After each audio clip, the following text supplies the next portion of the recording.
Welcome to moistcritikal's compilation to fall asleep to relax. Time to let your brain clock out and your body settle in for serious snoozing.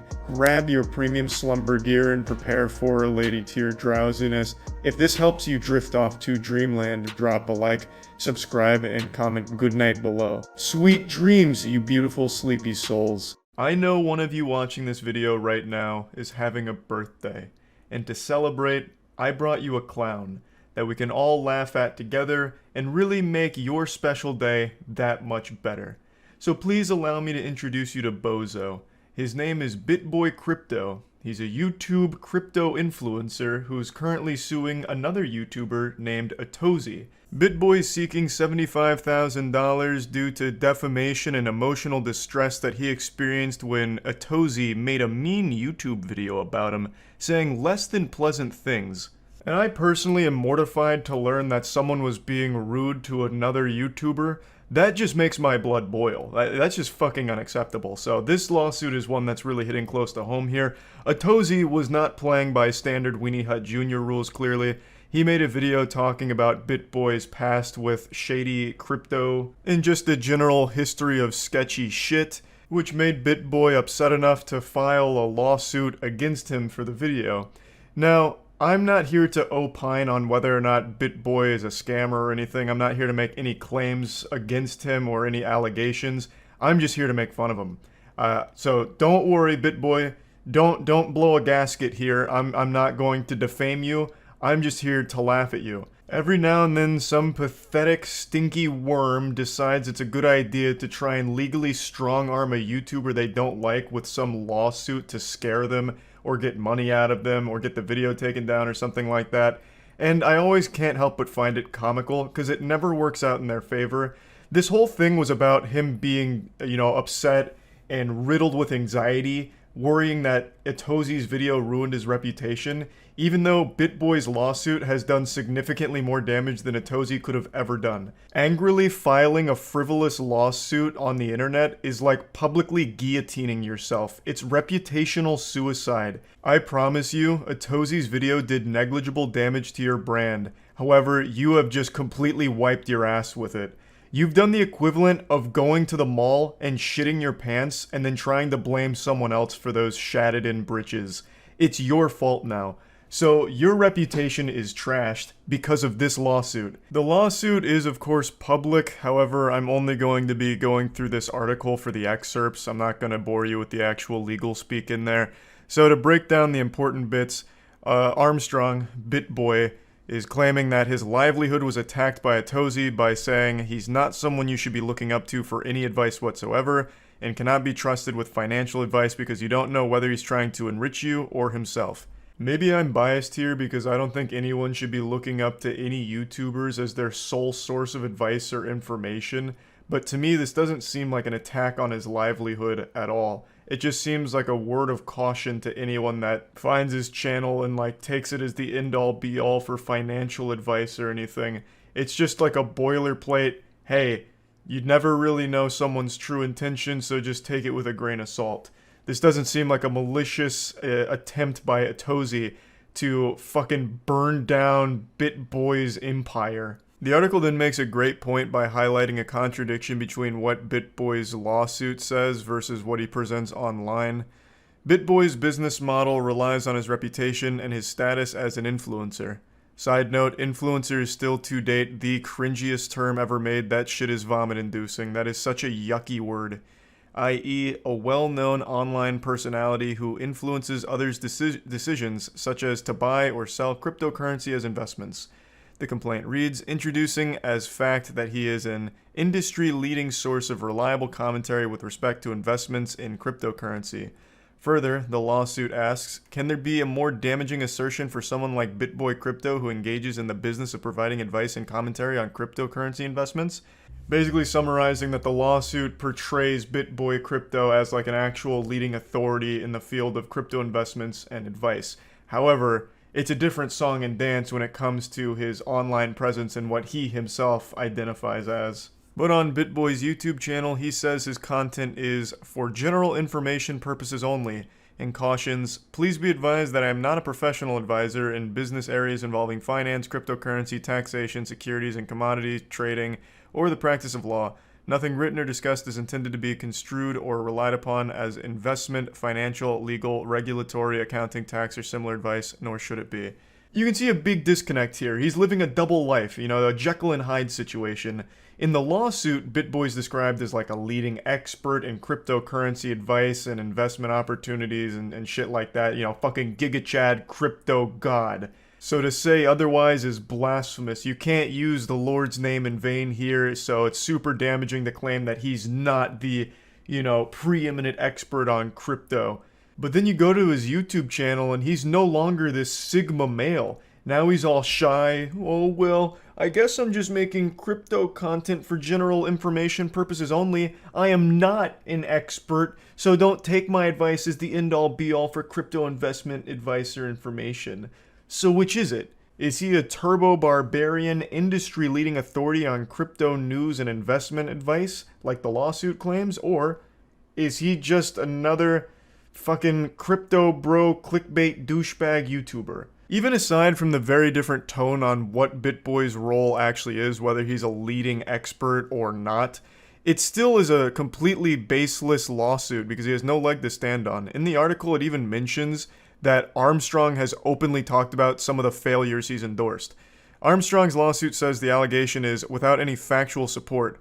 However, a CNBC story last week reported that Armstrong made over $100,000 a month promoting cryptocurrencies, including $30,000 alone for the failed DistX cryptocurrency. That's a practice he says he now regrets because it led to some painful losses for his own viewers, CNBC wrote. Armstrong also promoted other fly-by-night projects like Ethereum Yield, Cypherium, and MYX Network. When those projects failed, he deleted the videos from his channel. So, what you're doing here is just highlighting even more so the awful shit you've done. Atozy made a general summation, like a history of the weird and sketchy, shady practices you've engaged in, which he's more than in his right to do, and you suing him to try and keep it under wraps and squeeze $75,000 out of him has shined an even brighter light on this kind of information. I would have never known that you've done these things. But since I and many others were laughing at you for this lawsuit, this information started to surface, which I imagine can't be great for business. The number one defense against defamation is the truth, and it's starting to look like that might be on Atozy's side here. Once again, I'm not here to toss around any allegations, I'm not here pointing the finger, accusing you of anything, other than just being an entertaining, silly little goofy goober for this lawsuit.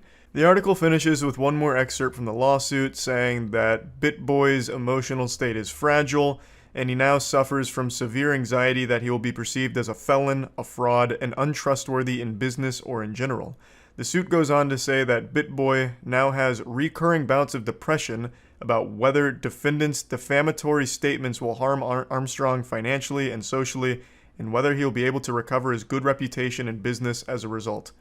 You know what loses people's faith in you faster than just a random YouTube video?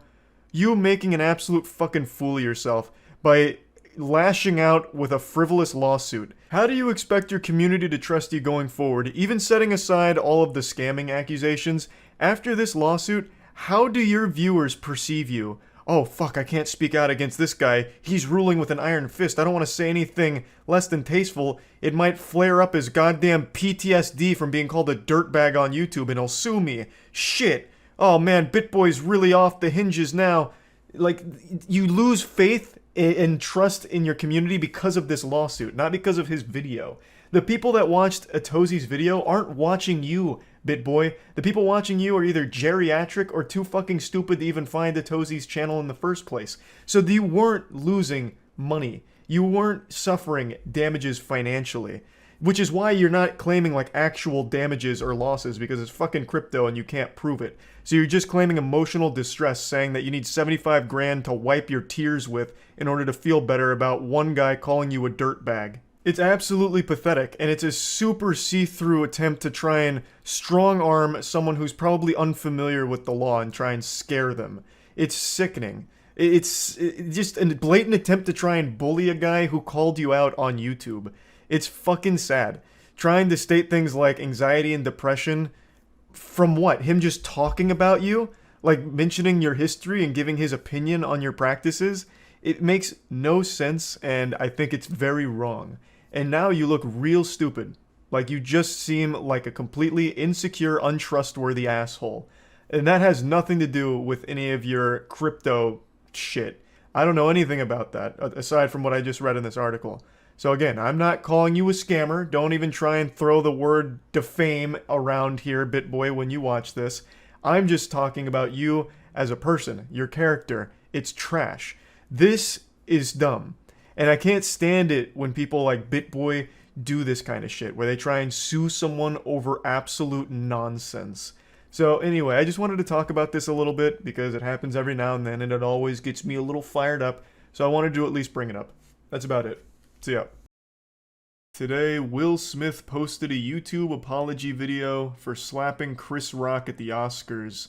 And when I saw it, I had to scratch my head and wonder why. It happened so long ago. I was confused. Why is he apologizing now? I felt like Robin Williams coming out of Jumanji asking what year it was. And then I remembered that that happened this year. It was 4 months ago that Will Smith slapped Chris Rock's head clean off his shoulders at the Oscars. He turned an award ceremony into a public execution when he blasted Chris Rock to Valhalla, just banishing him to the Shadow Realm with a slap. Mm-hmm.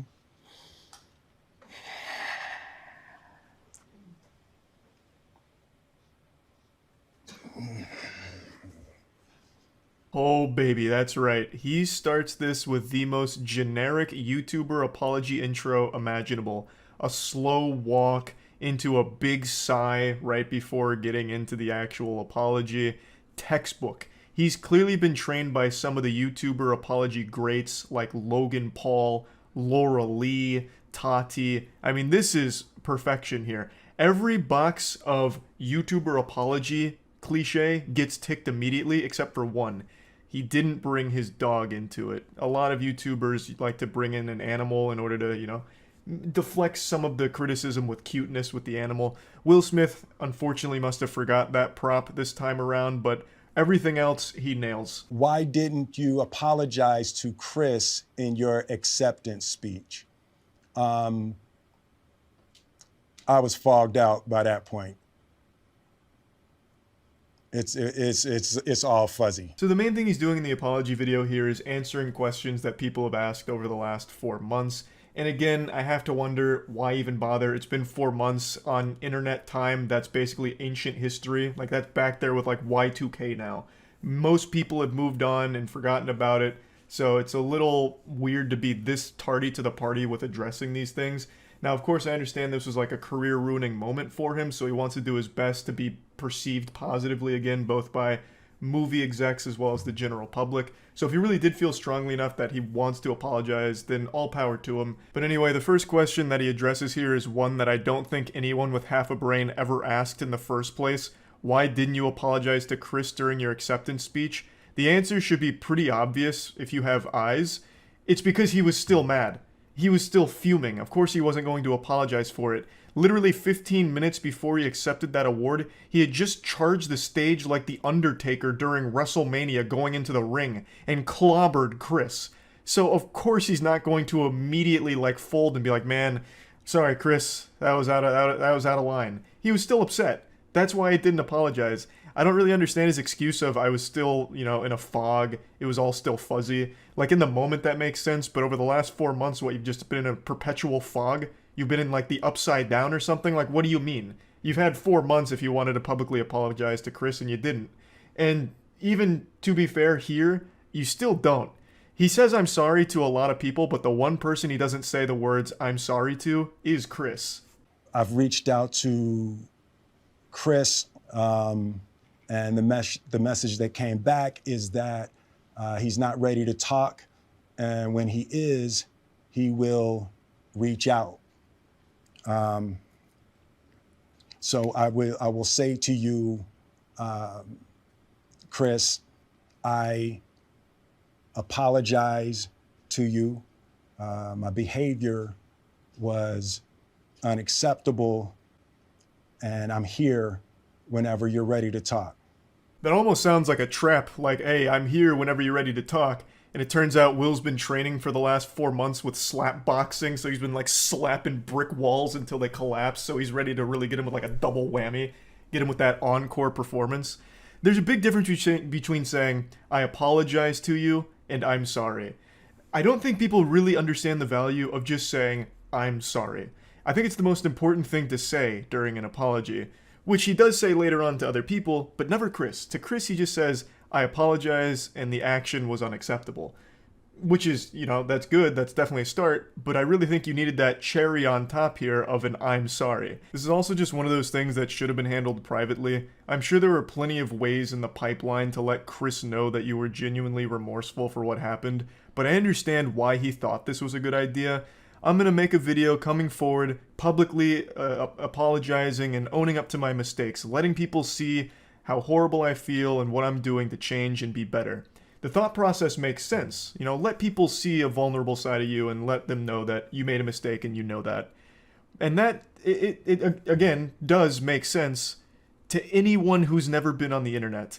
I think one thing most people online are starting to understand and wake up to is that when you make an apology video, you lose.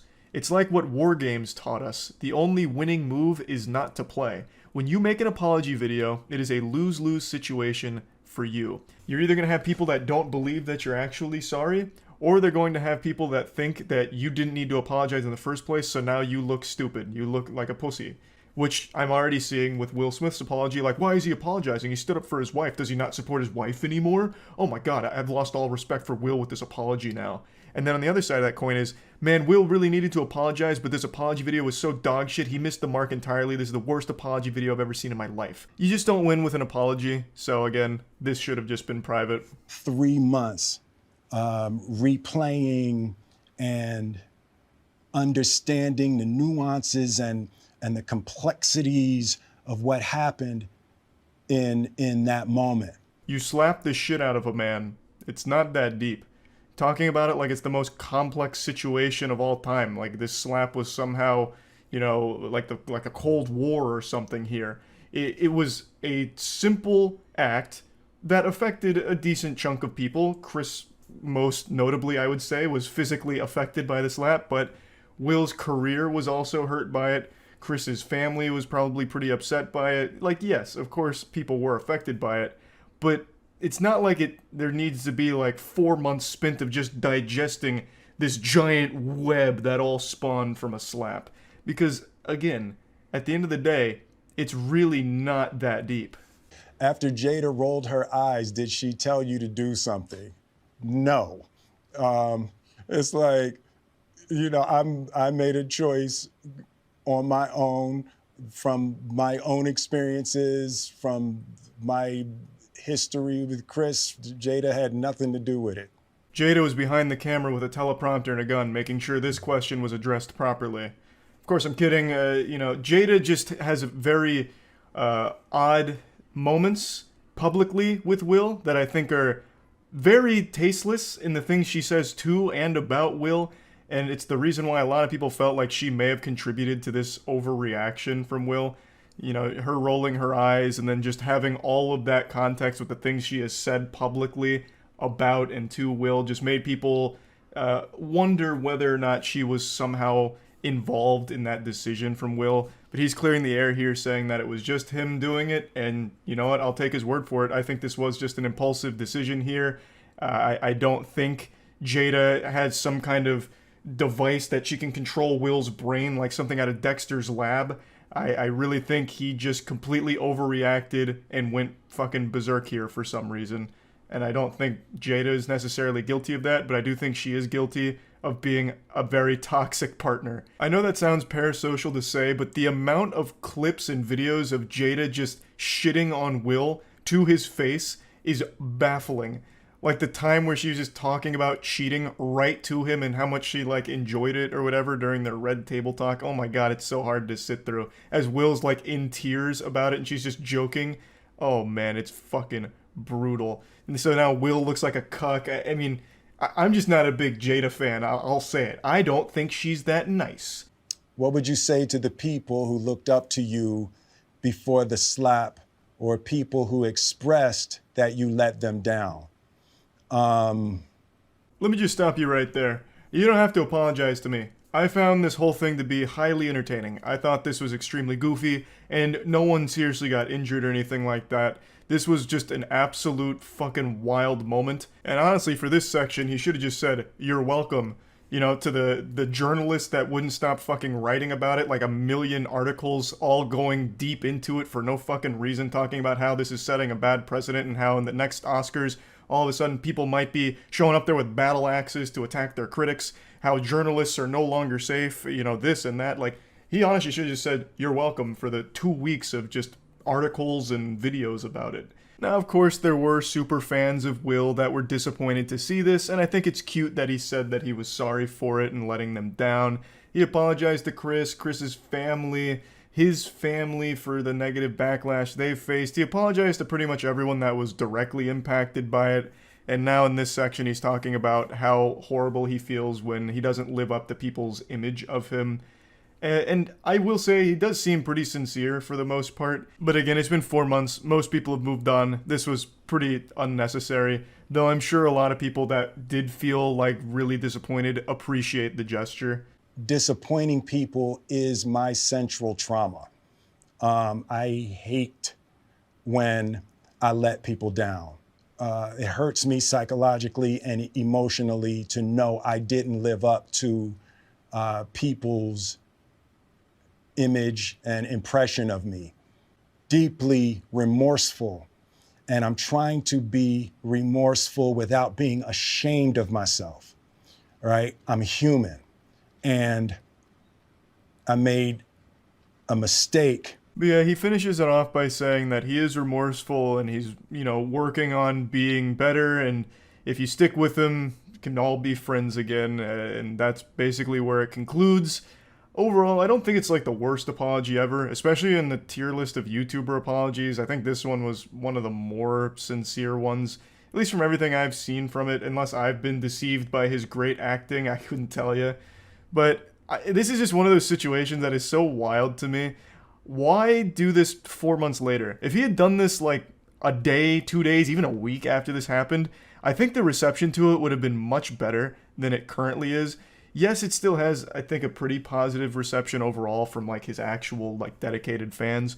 But the general consensus I'm seeing here is, why is he doing this? This seems very fake to do it now. It's way too late. We've all moved on, this and that. So again, you don't really win with an apology video, but if he'd at least made like a statement like this, a big statement like this, right after it happened, I think he would have been in a much better position now than he is currently, if that makes sense. But anyway, I just wanted to talk about this since the slap is the gift that just keeps on giving. Somehow, there is still developments with that whole story that keep happening. Anyway, that's about it. See ya.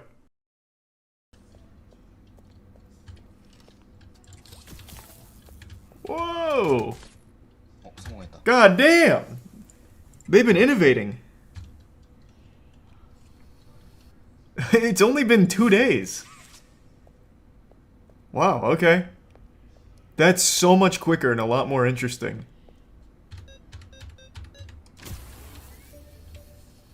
Holy, okay. I like that. And then the rest is just the train ride. Honestly, time should stop right here. Because this is all just a train ride you can't skip. So let's see if I can get this just off feeling, and then I'll try and look for a tutorial on it. Yeah, it looks like he was moving back during the loading screen, but he got his hand to stick right away. Oh, wait, I instantly got it. Oh, no, I didn't. That's just the light changing color. Wait, is this green or red? Oh, it's green! Hey! Okay. That's my own special tech. That's even faster than in the speedrun video. Let's go. I'm already ahead of world record time. I don't really know how I did that. I'm just the chosen one. Oh god, wait, you're right. It changed back to red. What? What kind of haunted shit? Okay, I'm gonna hold down anyway just to be safe. Let's go. This is a good start. Man, maybe I should have put the timer up right now. I'm already on world record pace.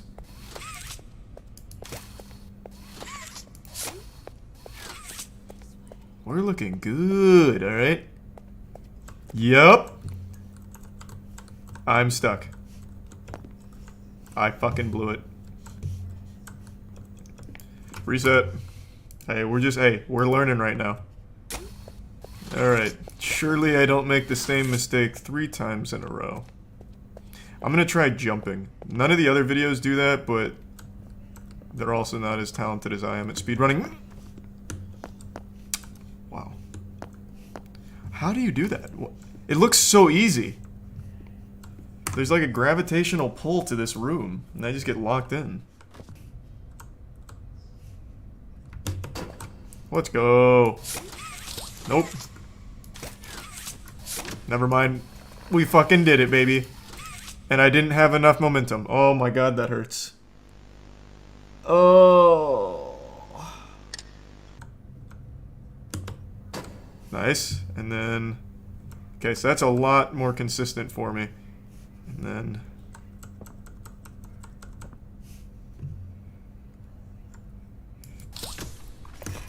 Why?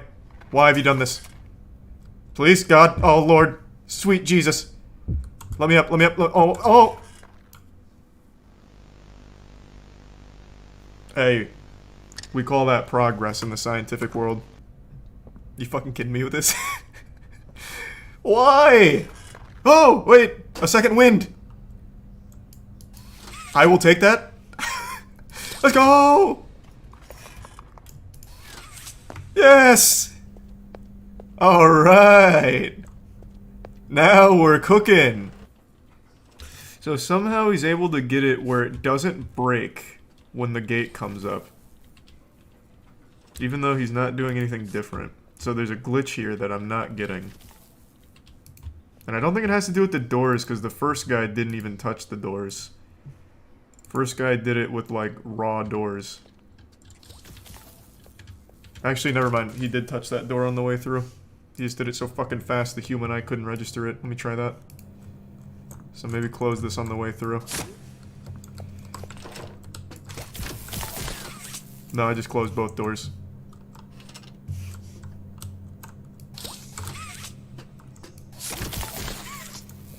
You left click, release left click, then hold left click again. Thanks. So it had nothing to do with the doors or any of the other suggestions. It was just a glitch I didn't know. Come on. Come on, you bastard! Okay. Please don't do that again.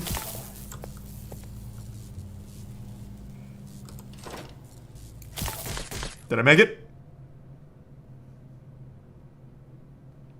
Alright, now we're really cooking. Oh no, this just doesn't work at all. Wait a minute, I'm traveling through space and time! Wait, oh wait, I see this, I see the train? Wait, I'm so fucking close? I'm spamming jump? Oh wow, where, oh boy, what year is it?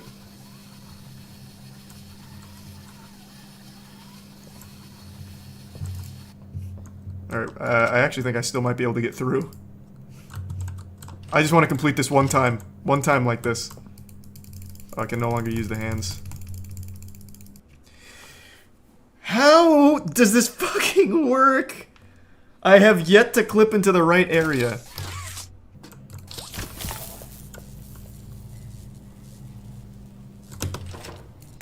Did I? Oh my god, wait, I might have made it. I just... Oh my lord, I shot very drastically out of the map. I can see the train as I fly by.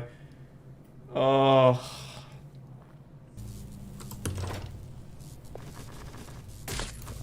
Oh my god, I finally did it, and it's the one time I didn't grab green hand. Oh!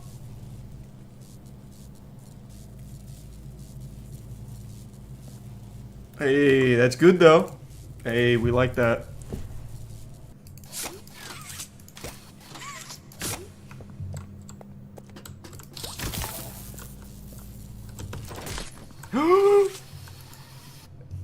Is this train?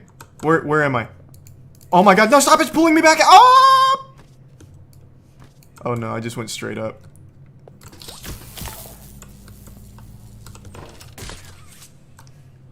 I am getting so fucking close. I am right there.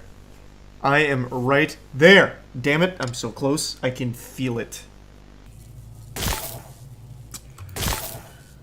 I might have to give up and just do the other route. This really might just be luck based. Like, entirely. Like, there's just... I don't know what I haven't tried. I've tried all 4 of their routes. Or all 4 of their angles, sorry. And I've gotten it one time. Without ever, like, doing anything different. I don't know what to do.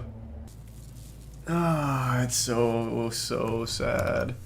This is the worst trick in speedrunning history. I hate it. At least with the Mr. Krabs overdoses on ketamine and dies, you get the boat launch every time. You can't really control where it goes, like, super well, but you have some level of influence. This is just pure fucking random chance. Thanks for some Stewart and Barbarucci. This is never gonna work. I see that now. This is literally never going to work.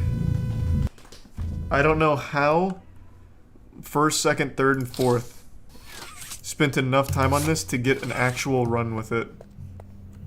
I have to wonder how many hours went into it. It had to be so many. This is pure fucking RNG.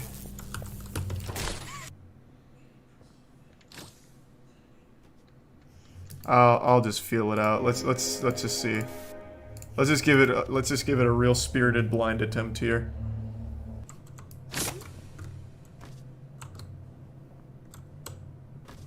I see how it works. It launches the box. Well, this is also going to be pretty RNG reliant. Fuck yeah. Man, this speedrun sucks. Son of a bitch.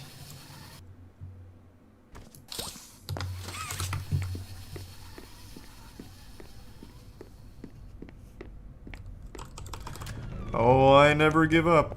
Unless it's that pure RNG trick I was trying for 3 hours. That can suck my dick.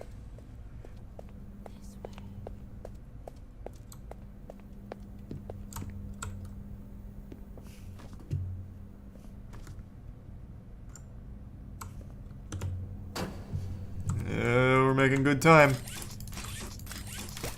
Come on. Oh, you stubborn bastard. There we go. Nice. This is better time. This is the run I want. This is gonna be a nice 20-minute run, maybe? I'm going to need you to trust me. Come on. Hit the bunny hop, hit the bunny hop. Maybe just start surfing like it's CSGO. Hit it.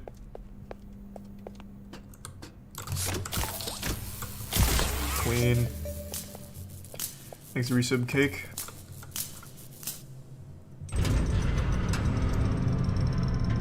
Here I go. Please don't fuck me again. Alright. I like that. Did I get the MILF skip though? Can you shut the fuck up? Jesus Christ, I'm trying to finish this.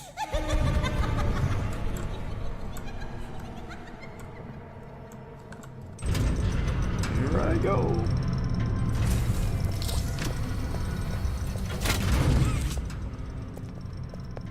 Making amazing time right now.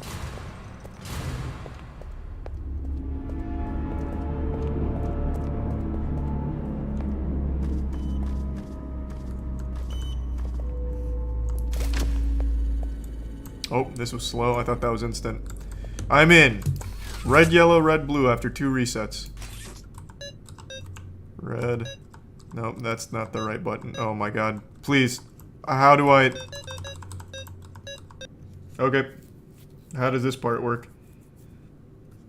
The fuck am I supposed to do here? I know the combo is random, but red, yellow, red, blue is what everyone did. Okay, that's all that.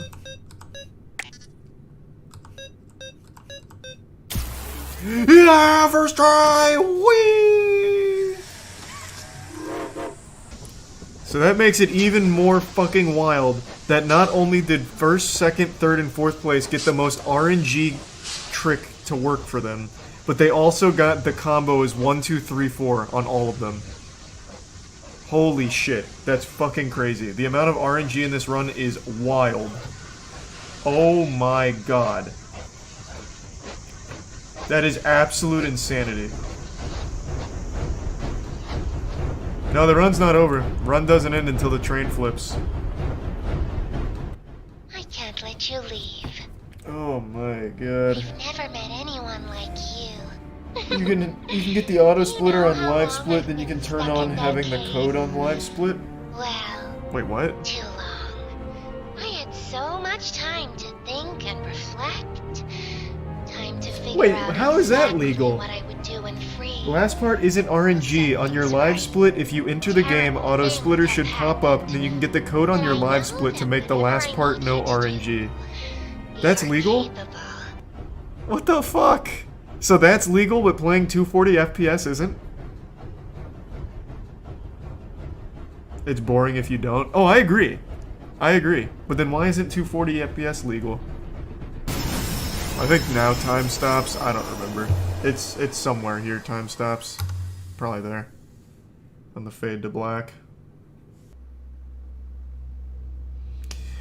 Well, that was without a shadow of a doubt the worst speedrun I've ever done. Like, speedrun game. I love the beginning. I hate that the cool tricks are pure fucking RNG at the end. Oh my god, that makes me so sad. Man, well, it wasn't smooth, but we did put up a time. At the very least. Jesus Christ. Alright. That was quick. Let's get it. This'll probably scare the shit out of me. I'm ready to scream and cry for mommy. I'm such a misbehaving little boy. It's past 10 p.m. on a school night and I'm playing the Backrooms. Time to instill some discipline in me. I'm here.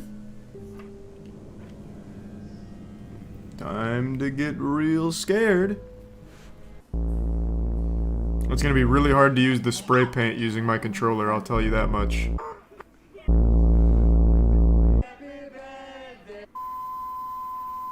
And we are rolling. Woo! Nice one, Drake. Do a pop shove it. Trying to skate. Is he pushing Mongo? Come on, man. Do something cool. Want to be famous, right? Whoa! Oh, shit. Whoa! He no-clipped. Oh, wait. It's reading my mic. What the hell is this? Oh my god, the controls are inverted. Holy Jesus Christ.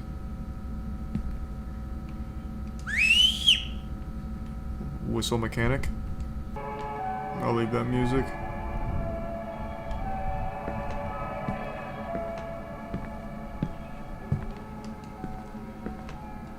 I just saw a shadow. Guys, this isn't funny. Stop playing pranks on me.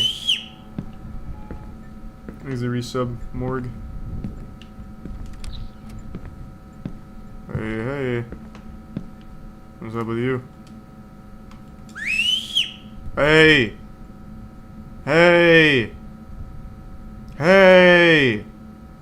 Hello! My mechanic hasn't come into play yet. Oh my god, they're throwing chairs! Who did that? These are the bits, Red Rock and the Prime Squad. Resub MGP. They're breaking shit. Hey! Hello! Hello! That's unlucky.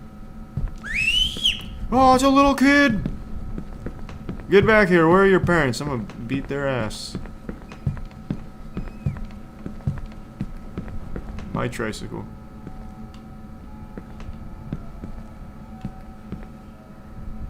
There's the 5 gift subs to me. The bits abysmal. Hello! Since the shocking, gruesome discovery of the Howdy! Little Timmy's dead? Most likely was kidnapped. His mother made a public plea to the killer to release her son, saying she just wanted him home so she could cook him his favorite meal, spicy fried chicken. Parents to rescue him. Man, that's awful. Until he passed out from the loss of blood. Hey, Timmy, I just heard your story. Man, that shit sucks, don't it? The autopsy also revealed that his last meal had been spicy fried chicken. The case is still unsolved. Hey, So I guess it's not all bad. please reach out to local authorities. You got the spicy fried chicken. Hey, Almost a week had passed. Timmy, Shocking, gruesome discovery. I just heard the bad news. Hey, man. Sometimes shit just, isn't good. I'm entering this door. I'm here. What is the point of picking up my mic volume if it doesn't do anything in the game? Like, speak to me! Hello? Hey, hello? Hello?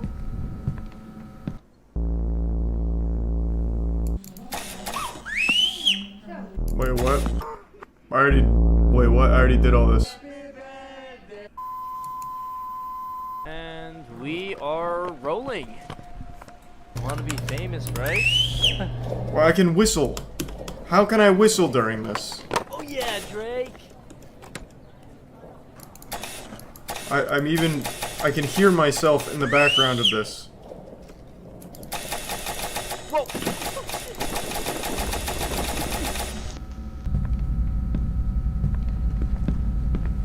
Oh my god.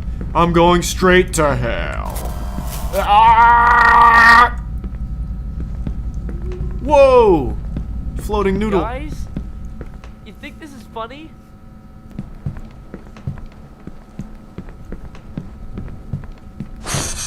Oh my god, it's a spider, I think.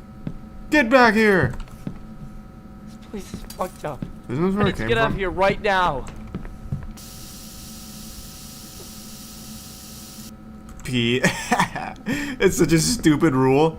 Bro, everyone's gonna be so confused when they get to Rule 8. Dumb idiots. Fucking pranked. I'm out. Hey, the epic prankster rides again, baby. Am I right? Am I fucking right? Let's get out of here. Bunch of nerds in the back rooms. Is this a person? What is this? Hey. What's up? Hello. Hello. Hey. Every horror game is just walking. Oh, that's my fucking dinosaur one. Jesus Christ. Help! I'm stuck in the back rooms. Jeepers, help! Help!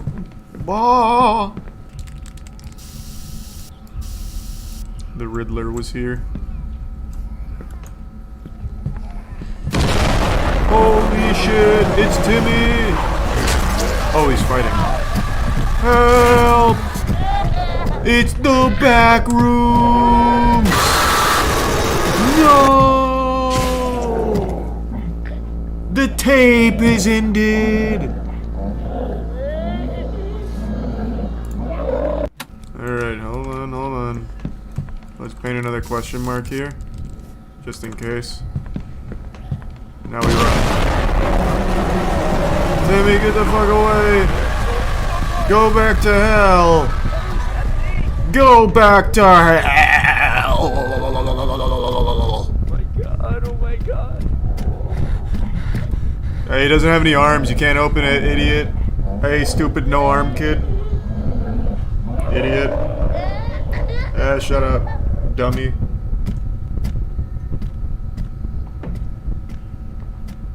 Let's go. Better stay quiet. Hey, bye-bye, idiot. Hey, can you say bye-bye? Can I get a bye-bye? Oh no, Georgie's coming.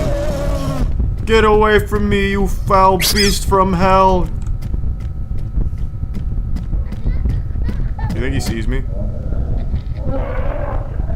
Hey. Hey, you look real dumb up there, don't you? What are you laughing about? Hey, stop laughing at me. Alright, well you can't get to me, huh? How about that? You can laugh all you want, but you're still in a bad spot.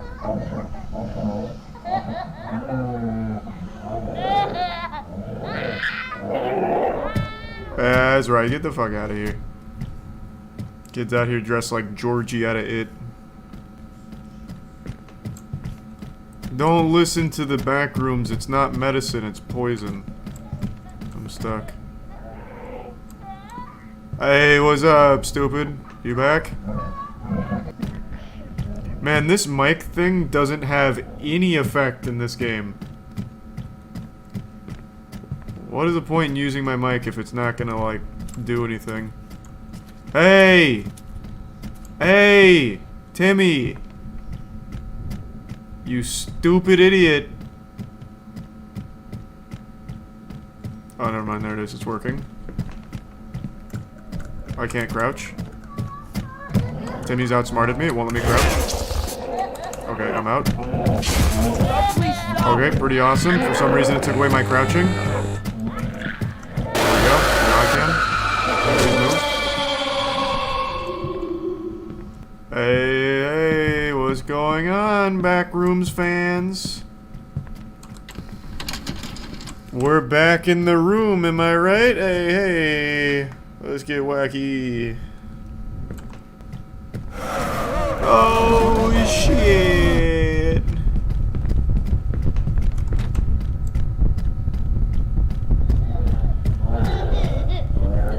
We did it. Have I been to this side? I don't remember. I saw someone peek their little cute face around the corner. Hey, mister. Let me see those braces again. We have not been this way. No, Timmy, don't fucking do it, please, God, Jesus, oh God, oh no, Timmy, oh God, oh my, he's gonna kick my butt. Ah. Oh God, jeepers, oh, zoinks. 1 HP in a dream. And that dream is to stay in the back rooms because it's so fun. Nice one, Drake.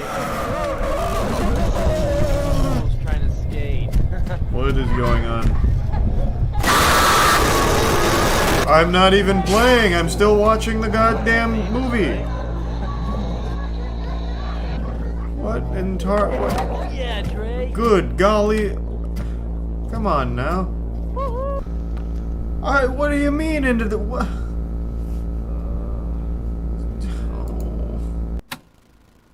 Which is the same standard horror formula. Go find these items. Walking simulator. I like the mic setting, or the mic idea though. It's not the first time we've seen that done, but I always appreciate it. Looking good. I'll need a few more batches of Denki. Good news is, dumbass fucking Jerry planted only the really long growing seeds in all of my boosted pots. Amazing. Thank you, Jerry. Holy shit. It is crazy how many Goblin Punch deliveries I've been doing. I'm honestly selling and delivering more of this than the pizza places in this, I imagine. Like, Papa John's is gonna be out of business in this area. Everyone's too busy ordering Goblin Punch. Alright, this should be like 180k. Sorry, kid. I'm already there. 155. That ain't bad. Nice. Fuck yeah.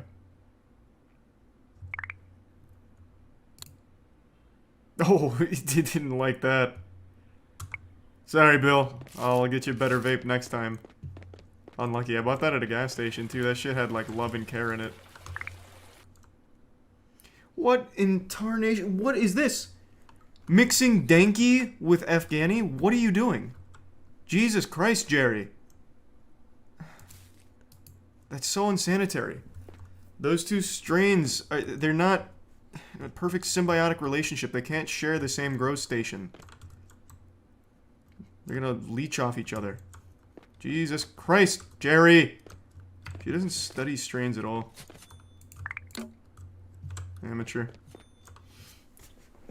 And the cross-pollination, it's despicable, honestly. I don't know what she's thinking.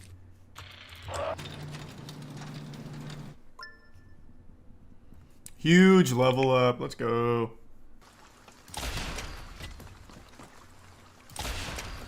Damn it. Oh, come on. Looking good. Speedrun. Oh, what a shot. Shoot it up in the sky. What a waste of ammo, but sure.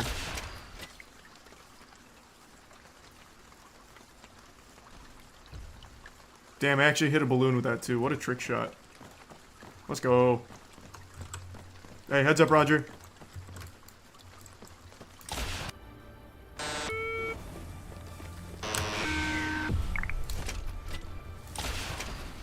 Damn, I was hoping that could push him. Damn it. That'd be such a huge play if it could. I have to get around this guy. Got it. There we go. 41G, not bad. Oh, it's way too high. Get off of this planet! Oh, they're dropping bongs.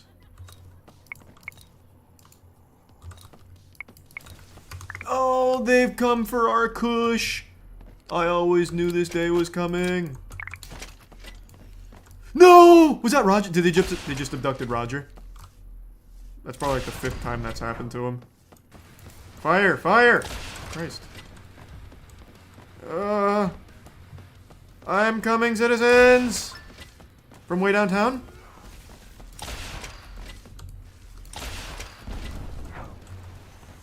Ah.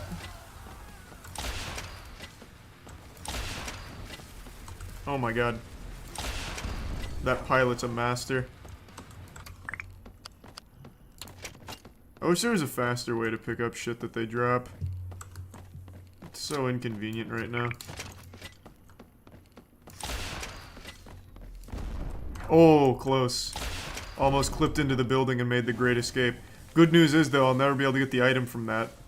Because he went inside the fucking building. What a bastard. Thanks to gift sub meat.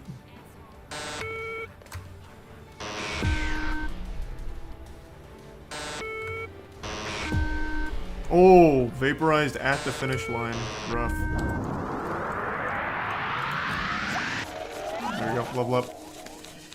Alright. Auto grower inbound, baby. Ooh, that's a lot of stuff. So we got the cannabine and the field monitor. That's huge for us.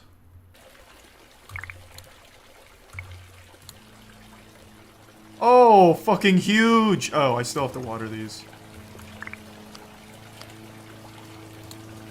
This is a big time save, though.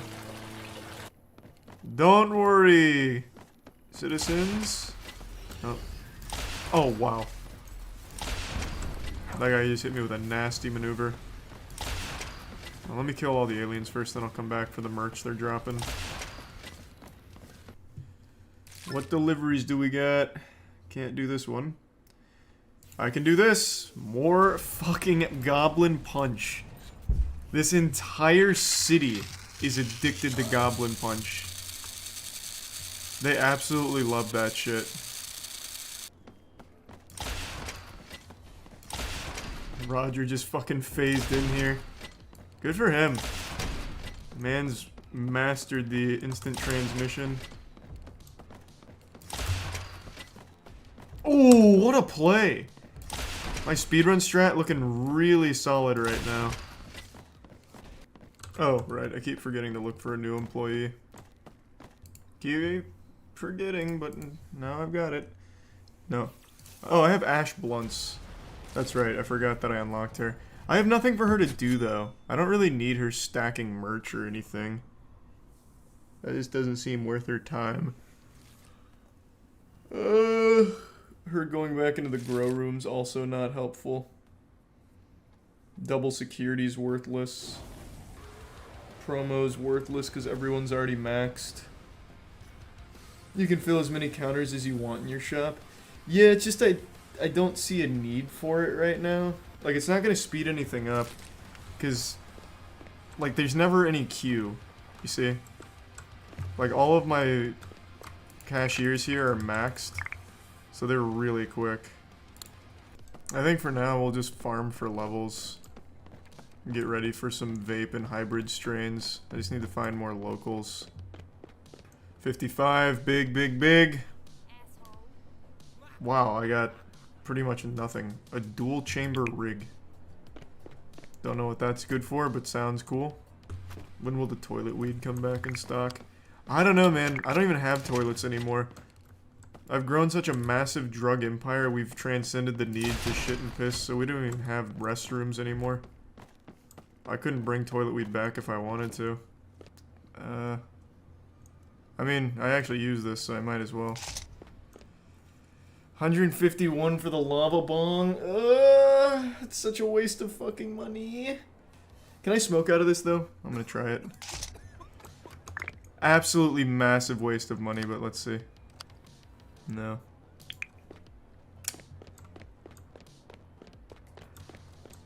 I'm not spending 400 grand on an alien lamp. Who is this? A YouTuber. What? Wait, what the fuck? This is huge. I'll promote your NFT and totally deny I did. Is that a I don't know Philip Jensen. Is that a reference to a real person? Is it? Is this guy real? This is a real YouTuber? I have to look this shit up. Hold on. I'll do it on my phone so that way I don't accidentally crash the game again. Let's see. Philip Jensen. Yeah, let's see. Does this look right? They must have de-aged him in the game a little bit. Shaved a little 60 plus years off, maybe?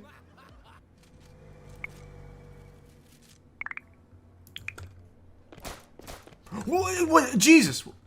Oh, I thought he was shooting at me. Oh my god. What was... This man's just blasting. Is he shooting my he's shooting my customers. Actually, this is really good for business, because if they, like, are scared to come into the city, they'll stay on the pier near my shop. So they'll always be near my shop. This guy's actually great for business out here if he's just going to keep sniping people. Because then that'll force them to run to me for safety. Plus I have Steve on security. Another goblin punch one that's gonna just deplete my whole inventory. Whatever. I wish they would stop always doing goblin punch. I would love if they'd branch out, like do some Swazi gold. Some Maui Wowie would be amazing. I haven't had a single Maui Wowie delivery. Why? Why is that? I have so much Maui Wowie. Oh, this looks like the dolphin one. I'm guessing I ride out on this duck and start hunting dolphins or something. Oh, holy shit. Oh my god. She controls like a dream. No! Every time I do a minigame, a snitch enters my shop. I don't get it. That's so sad. Luckily, security's there, though.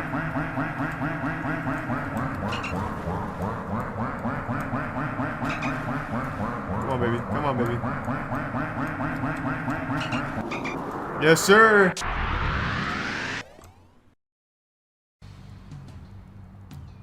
Think you're fresh. Start splatting. Okay. Wow, this is weird with the motion controls. Oh my god. I came on here to hopefully bully some children like I do in Stumble Guys and like I did in Pokemon Unite. I think I'm just going to get ruined. Why is there a tutorial for the third game in the series? I imagine they've changed things around, and it's also there for imbeciles like me who have never played the first two. But I know Splatoon's mainly for a younger demographic, and I can't let kids have fun in the cyberspace, so I play every game that's aimed at kids in order to just be like this boogeyman. Teach them a lesson early on that sometimes things just don't work out. Not everything's gonna be fun. You should charge their parents for that lesson. Yeah, every time I absolutely demolish kids in a video game, I send their parents an invoice. Best girl. Alright. Okay. God damn! Okay, okay. Okay. I'll go pick a team now. Alright, well now I have to be Team Rock. Looks like that's where the furries go. Alright, I'm on it. Alright, we're gonna be Rock. I've already made up my mind. I'm in. The dog is off the leash.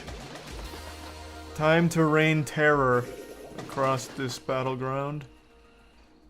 You can't put the toothpaste back in the tube. Oh my. Oh my. Oh my god. Alright, now I'm ready. The only thing I've ever even seen from this game... Man, what the fuck? The only thing I've ever seen from this game is that one guy who raged every time he lost. I think his name was like Pulls12 or something. So that's what battles are like, huh? Yeah, that was a lot. That's a lot to take in. Whoo-wee!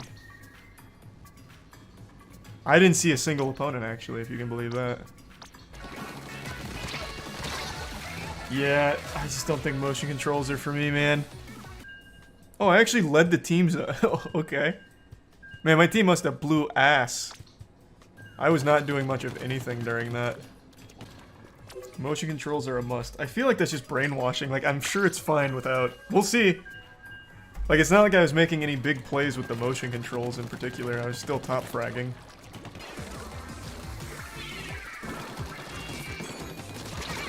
Gotcha, pussy. That idiot's using motion controls.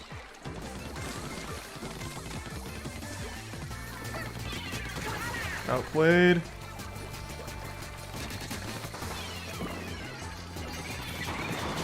Outplayed. This is so much easier without motion controls. Outplayed. Oh, it's a force field. Outplayed. These poor kids. I'm ruining their field trip.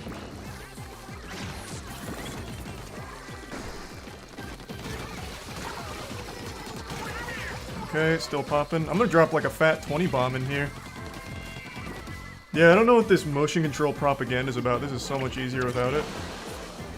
Yes, sir. Another big dub. How many did I drop? That had to be like a huge amount.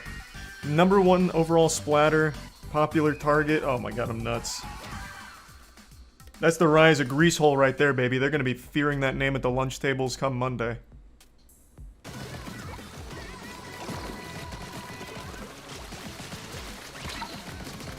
Not today. Outplayed.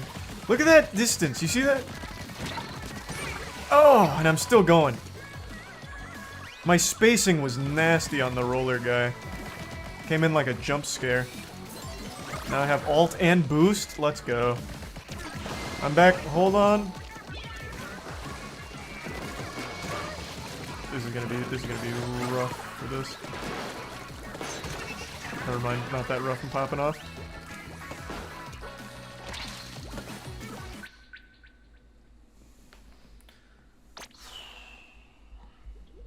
Feels good. Nintendo should just be sued. It's a crime against humanity how bad their online service is. And before DC. Nah, I doubt it'll DC this time. I got a good feeling about this one. Let's ride, boys. This uses a lot of ink. Ooh! Was that even me? Oh, this game doesn't work. It literally doesn't work.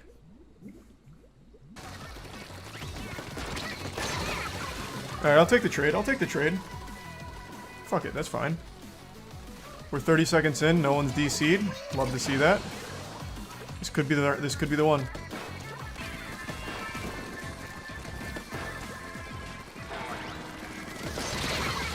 Ooh! Did I get them both with that? Yes, sir! That's huge for us. Now force the issue. Push up. Come on, boys. My Boy Scout troop isn't doing anything.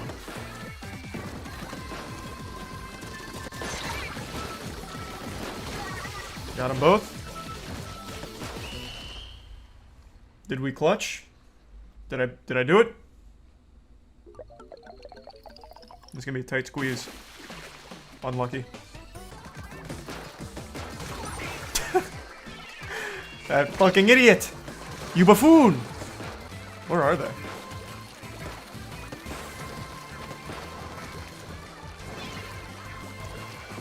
Oh, these guys are getting... Oh! What a grenade!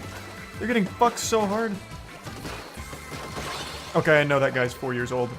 And I don't feel bad at all. I'm teaching him important life lessons early on. Oh my god, how many kills do I have right now? 7 or 8?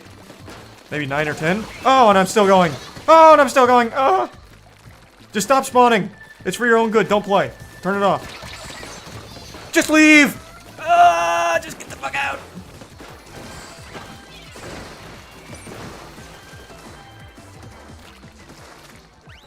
I'm actually just spawn camping. We're gonna cover like 98% of this.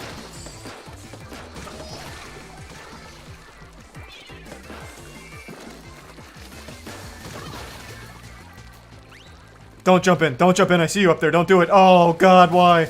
Oh, I fell. Nope. I'm shutting that shit down. Not on my watch.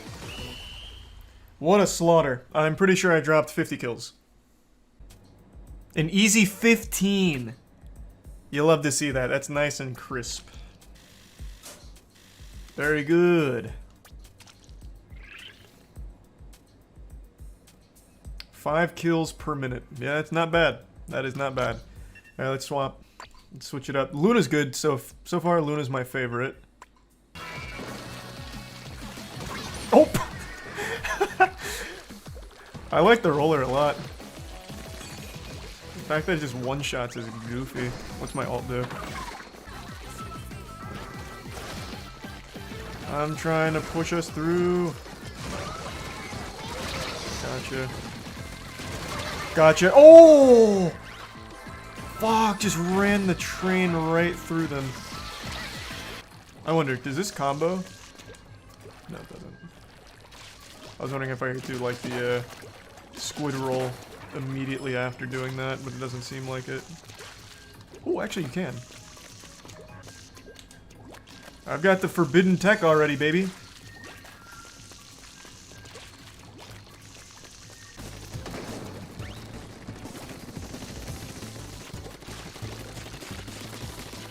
Gotcha. Ooh, what a play.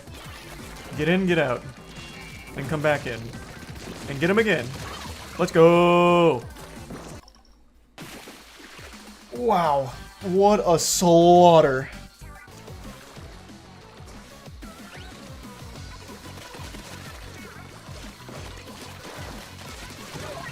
Gotcha. Gotcha.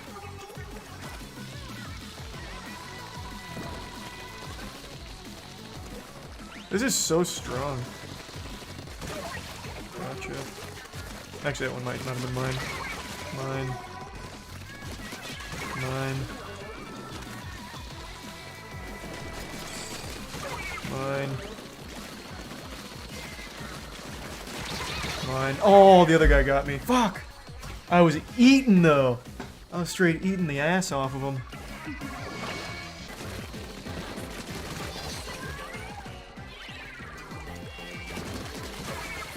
Oh, I actually killed that guy. Didn't even really see him.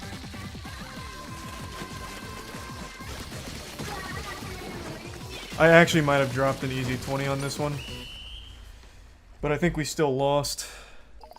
Oh, we definitely didn't lose. Never mind. I thought that one guy was wreaking far more havoc than he was. There's Reese of golfing. Not 20. I will see. My highest so far is 15. And I felt like I got even more that time, but maybe not. I wasn't spawn camp 15. Damn. Alright, let's see how my sniping is. I'll play this like just an op, I guess. Gotcha. He's trying to snipe as well. Cringe.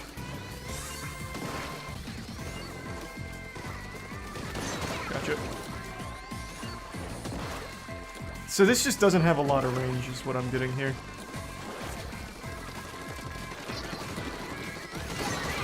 You're mine. You're mine. You're mi- Oh my god, one more for the wipe?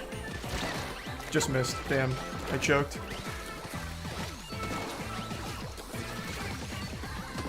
Fucking shame. Still huge though. Our sniper's good. When I'm using them. Not when anyone else is though. Everyone else sucks shit at the snipers. Except me. Feel like I'm nasty. I'm getting a phone call right now, but I'm busy. Can't they see I'm playing Splatoon? And absolutely wrecking ass? Get off of the point! Right. Hey.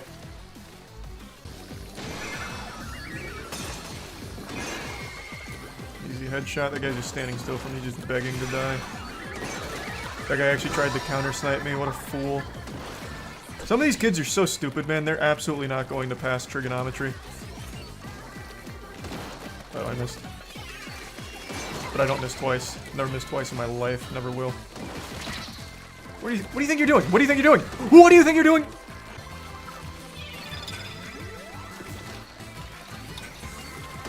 What are you doing? Standing still, knowing that I'm sniping? Are you insane? He's a little out of range. You're not. Oh, wait, I just... Collateral! Somehow. Okay. Highlight reel, pussies. Welcome to Nintendo Online.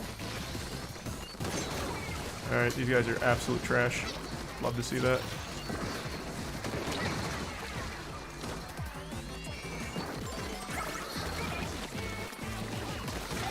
Gotcha. I'm starting to carry. Got him. Is it enough? Is it enough? Have I done it again? Oh, that's gonna be really tight. We got him though. Oh, it's so sad. I thought we had him. You have been lied to. For your entire life, you've been fed a fib. You've been living in a dimension of dishonesty. And I'm here to be the schoolyard bully who drags you back into reality, kicking, screaming, and coming. Pickup lines don't work. It's like the Tooth Fairy. They're not real. They're not effective. They're just weird. I know, that's a tough pill to swallow, but I'm giving you the cold shower you need right now. Is confidence important? Absolutely. No one wants to date some sad sack of shit. But it's not the only thing that matters. Which leads me to what I'd like to show you today. On TikTok, a lot of people have conflated confidence with pickup lines, and there's one man in particular I'd like to show you that I think is the perfect case study for why this is a bad thing. Pickup lines will never work for the majority of people in the world. Unless you are an actual chiseled Greek god, a pickup line is only going to serve to make you look creepy and dry up every vagina within a 5-mile radius. It's just a cringy, gross thing. Pickup lines only work in YouTube prank videos where it's all rehearsed and fake. But a lot of people don't seem to know that, so a guy on TikTok has been using pickup lines pretty much every day for the last month on strangers out in public, hoping to get their numbers or go on dates, and he's been rejected at least like 100 times now on camera, it feels like, in only a month, so he's setting a real world record here. Excuse me. Hi, I got you Pop-Tarts for looking so beautiful. What's your name? I have a boyfriend. You do? Yeah. What's your name though? I don't... Oh, okay. Well, I just wanted to say you're pretty, okay? Thank you. You like my Pop-Tart line though? Thank you. It was good? Huh? My Pop-Tart pickle line, was it good? Sure. Yeah. I ate Pop-Tart. Oh, you don't eat Pop-Tart? No, I don't. Okay, have a good day. I wasn't even in the shopping center at this time, but I honestly felt like I needed a shower just from even seeing the video. It's just so uncomfortable. You could tell the girl really just was dreading every second of that interaction. It only lasted about 35 seconds, but I bet it felt like an entire 24 hours worth of misery for her. And for him, too. Like, this is a guy that, you know, if nothing else can be said about him, he doesn't stay past the rejection. There's a lot of pickup artists that always say, don't take no for an answer, as if they're like some kind of business student at a shitty university who gets the worst advice ever. You know, if you get rejected, you just keep pushing and pushing and pushing until you end up on the sex offenders registry. At least this guy, every time he gets rejected, he throws his hands up and he's like, oh, okay, then I'm done here. Then he says, thanks for your time, and then wishes them a nice day. Honestly, he's just like kind of a trick-or-treater, like, hey, thanks for, the candy. I'm going home now. So that's great, and it shows me he has some level of self-awareness, but it's still some turbo creepy shit here, because he walks up phone in hand, recording them, and for some reason he always has the light on his phone. It was mentioned in like 4 of his TikToks, like, hey, are you recording? Why is the light on? And then he just denies it, like, no, I'm not recording, just lying about it. But yeah, so he comes up recording them, and then delivers some of the worst lines of all time. He calls this one the Pop-Tart pickup line, but it's not really like a classic pickup line. This is rather unorthodox, I suppose. All he did is approach her with a box of Pop-Tarts and said, I got you this for being hot, and then gets rejected. Excuse me. Sorry, this is awkward, but I just had to say you're very pretty. Thank you. Yeah, alright. This was the rejection that started it all for this man. This was patient 0. The first time he went out in public and told a girl she was pretty. Came on pretty aggressive. She said thanks and then walked away. He walked away. You know, that's where that story ends. Not exactly a fairy tale ending. They didn't get married in the end or anything. But for some reason, this started it for him. This was enough to get him interested in continuing to pursue this as his main source of content. Excuse me. Sorry, this is awkward, but you're very pretty. Oh, thank you. What's your name? Oh, I'm Jasmine. Jasmine? I'm Nigel. Oh, Jasmine, like the flower, huh? Yeah. Well, you do look like a flower. Oh, thank you. I'm just kidding. What are you up to? My man panicked right there and hit her with the just kidding. That was the real-time equivalent of the classic, hey girl, you're super hot, I wanna fuck, and then 5 minutes later with no response, LOL, sorry, just kidding, that was my friend, that was on my phone, not me, I didn't type that, how are you? Like, you can't just throw that out there and then immediately backpedal like that. He just bailed instantly. Excuse me. Hey, I was just leaving the store. I had to tell you, you look so pretty. Thank you so much. What's your name? Sherry. What are you up to, Sarah? Buying a charger. Oh, buying a charger? What'd you do? Did you break your charger or what? Losing them. You losing them? Yeah, what store did you see me in? Are you recording right now? Oh, no, I'm not recording. It's What just is the that? light. It's Ray-Bans. It blinks when it sees cute girls. You're funny. I really thought my man was about to run out of this store Looney Tunes style after getting caught red-handed recording. That's usually what's the creepiest part about these kind of interactions is they film themselves, like blatantly filming themselves recording the whole interaction. I don't know how they don't get called out more often for it, but it's super weird every time. But yeah, this was one of his more brave ones, just right in the middle of the store as she's trying to check out. You're pretty. Why are you buying a charger? No, I'm not recording. Yes, I have an erection. So what? Excuse me. Hi, I'm sorry. I just had to tell you, you look so pretty. Oh, What's your name? me? Nee, what are you up to, Nee? I like that. What is that? I don't know. What's it called? Trying to get you tattooed on my arm. I'm just playing.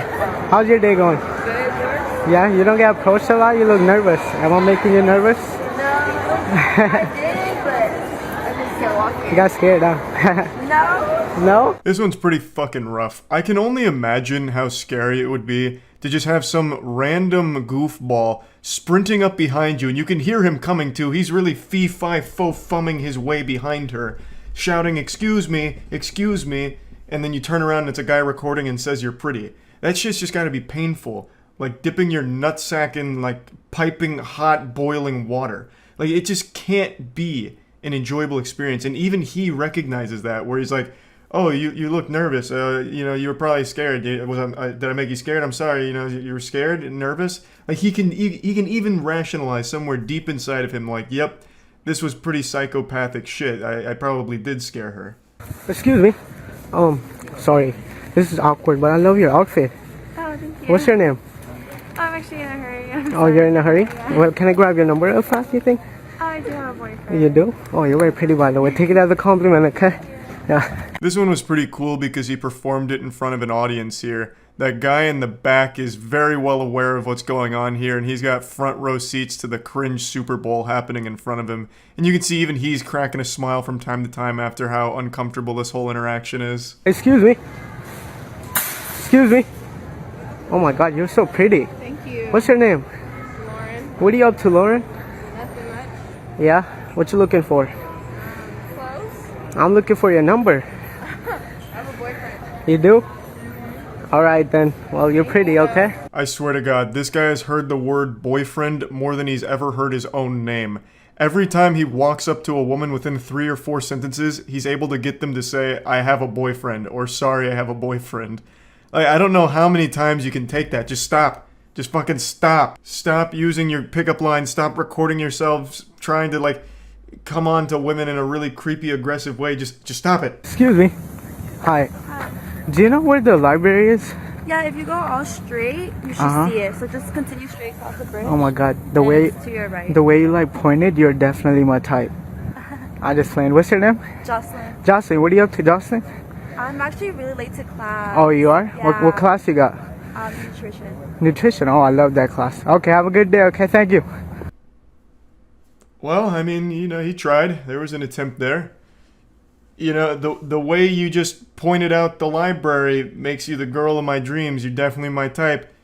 Regular old Casanova. I have no doubt shortly after filming, the girl ran back and jumped into his arms. So, which was the library? Sorry, I'm new here. The library? Yeah. Just walk straight like down. It's literally like just walk straight and then it's like that big building right there. Okay, you go here, yeah? Yeah. Oh, okay. What's your name? Mine? Yeah. Lauren. I'm probably gonna walk by the library right now. Oh, yeah? Just You want to walk me? Yeah. You're attractive. Thank you. What's your Unfortunately, in this one, he managed to run into an extremely nice person who was kind enough to invite him to follow her to the library because she thought he needed help getting there. And immediately upon receiving the invitation, he accepts it and gets super fucking weird about it. This will probably be the last time she offers to help a stranger find the library or anything of that nature. It goes on and on and on for like 30, 40 more videos maybe, I don't know, so many. And he's still going to this day. I think his most recent one was only like 4 or 5 days old as of right now, me making this video. So yeah, I just wanted to show this and let you know, pickup lines very rarely work, and going up to random women in public and being super creepy will never work. It's bad. That's about it. See ya. Well, I finally found an anime that I'm comfortable calling the worst one I've seen so far, and I haven't even finished it yet. In fact, I've only watched 1 episode, and I immediately just need to talk about this and go over some of it with you all, and it's one I'm sure you've heard of. It's called X-Arm. It was a Crunchyroll original from last year, and it is, by no exaggeration, the worst animation I've ever seen in my life. I would have rather watched this story on a stack of note cards that someone was flipping through like a flip book. The animation would have been smoother there than in this show. It's like a stick figure pivot animation half the time, but not nearly as good. I swear to God, the General Auto Insurance animated commercials look better than this entire show. I don't know what went wrong. I don't know what team they hired to do this. The same visionaries behind Food Fight? It blows my mind how unpleasant this thing is to look at. I got so offended, I looked into the team a little bit because I couldn't imagine an actual team put together this disaster, this fucking catastrophe. And it turns out there was only one person on the entire staff that worked on this show that had ever had any history in anime. Everyone else, this was their first foray into the medium. The main guy behind X-Arm was a live-action director, who wasn't exactly a great live-action director to begin with, but they hired him because they thought it would be interesting to have someone with no animation background work on this for some reason. They thought that since the last movie he did was like a martial arts movie, they thought he'd be a good choice for like action in the animated medium, which he wasn't at all, clearly. But anyway, I'd like to go over the first episode here. 次の合コン誘ってやるからアドレス教えろよ。俺スマホ持ってねえんだ。はあ、マジかよ。もったいねえな。 An astute observer will notice that the main character is 3D, while the other characters are 2D, leading to this jarring disconnect immediately. お前の機械嫌いにも困ったものだ。けど料理は上手だよな。Our main character is Akira, and just like a 62-year-old woman on Facebook, he doesn't like technology. He says his head spins and he feels like he's being sucked into it, which of course is foreshadowing, but it also just sounds straight out of Better Call Saul with Chuck. being worried about all the technology around him and shit. It's a really immediately goofy concept, made even sillier by the fact that, again, the main character is 3D interacting, I'm putting that word in quotes and using it real loosely, with a 2D world around him and 2D characters. So it just doesn't work, and it's already just yucky. どうしよう助けてあげなくていいのかやったぜニブゼ勝てるわけな They can't even accidentally get something right in this show. The majority of the 2D components are just still images. It's basically like watching a Dr. Seuss book in a PowerPoint presentation. It's trash, but the 2D stuff isn't even like well made. Like there's no effort there. Like they have no excuse because this isn't even animated and still looks like trash. Because that girl looks like she's sitting on an invisible bar stool, and the 3 dudes around her also look like the most low-effort thing imaginable. They could have taken at least a little bit more than 6 minutes to make this, because it stays on screen for long enough to realize how awful it looks. So after a conversation with his brother, it's mentioned that he works on androids, and then he goes out into public and immediately witnesses a crime. These hooligans over here are tugging on a girl's arm, and they're talking about walking her home, and Akira has an internal conflict wondering if he should try and help her. Even though the odds are stacked against him and he's not much of a fighter, he knows he won't win here, but he wants to try his best to save that girl. 出すことだ変わりたいと思ったならなそうアキラ行きまーすこれが俺の最後の記憶だ He gets hit by a truck. Yeah, he just gets absolutely fucking walloped there. That truck had it out for him. That was sent by God himself. He had just started crossing the street, and the second he turns around, there's all of a sudden a truck just barreling down the road at him. I'm not far enough in the show to know if this was like a time travel assassination plan or something. I really have no clue. But what a wacky intro. And that's a pretty cliche thing. I've seen that exact plot device used in many anime as well as many shows in general. Like about to do a good deed, but then you get hit by a truck. In Yu Yu Hakusho, it was he saved someone's life by pushing them out of the way of a bus and then getting hit. In this case, they do it the worst I've ever seen.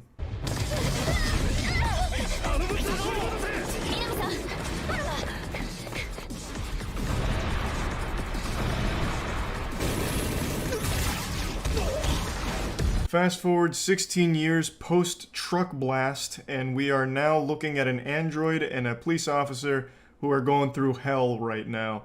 And this android needs a hardware update or something. Like there needs to be a patch to her aiming, because she doesn't hit a single shot. So what the fuck is the point of an android officer if they have the same level of accuracy as me shooting a gun with my eyes closed? But luckily she has martial arts to rely on.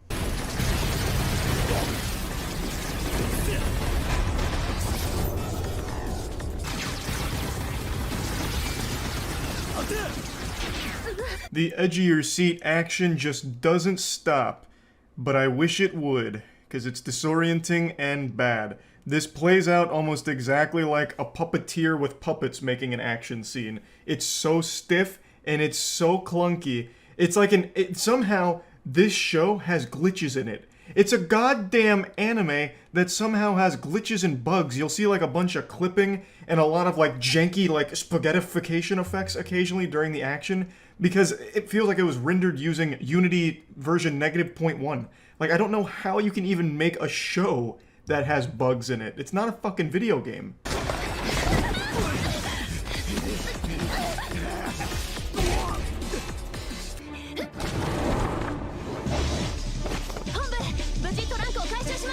They managed to secure the trunk, mission accomplished, and then we finally get Akira back, and we see what role he plays in this whole thing.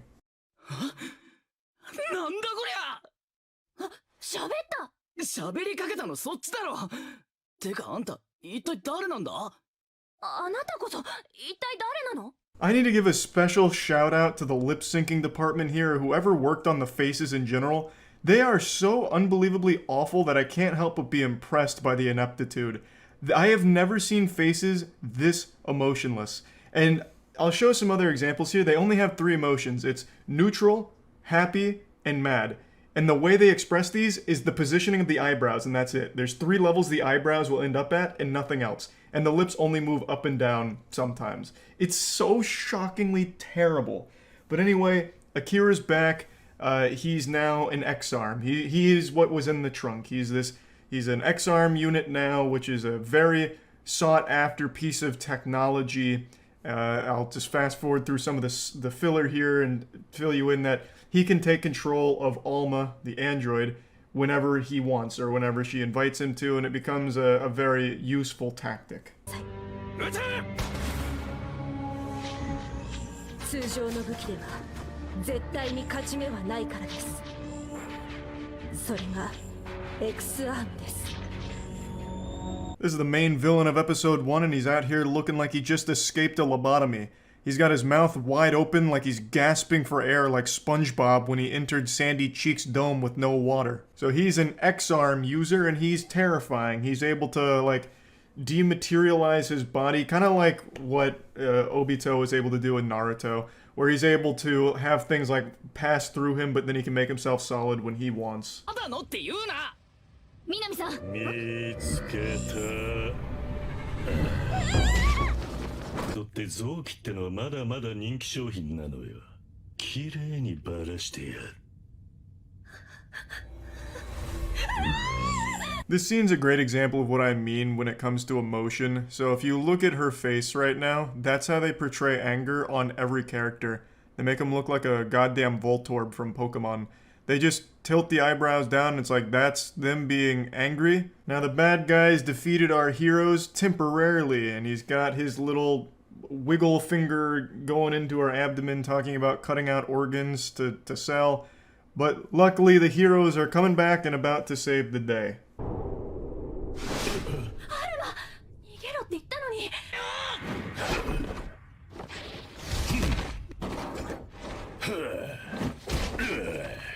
God, the fights feel so empty. It's like they're fighting in a sensory deprivation tank.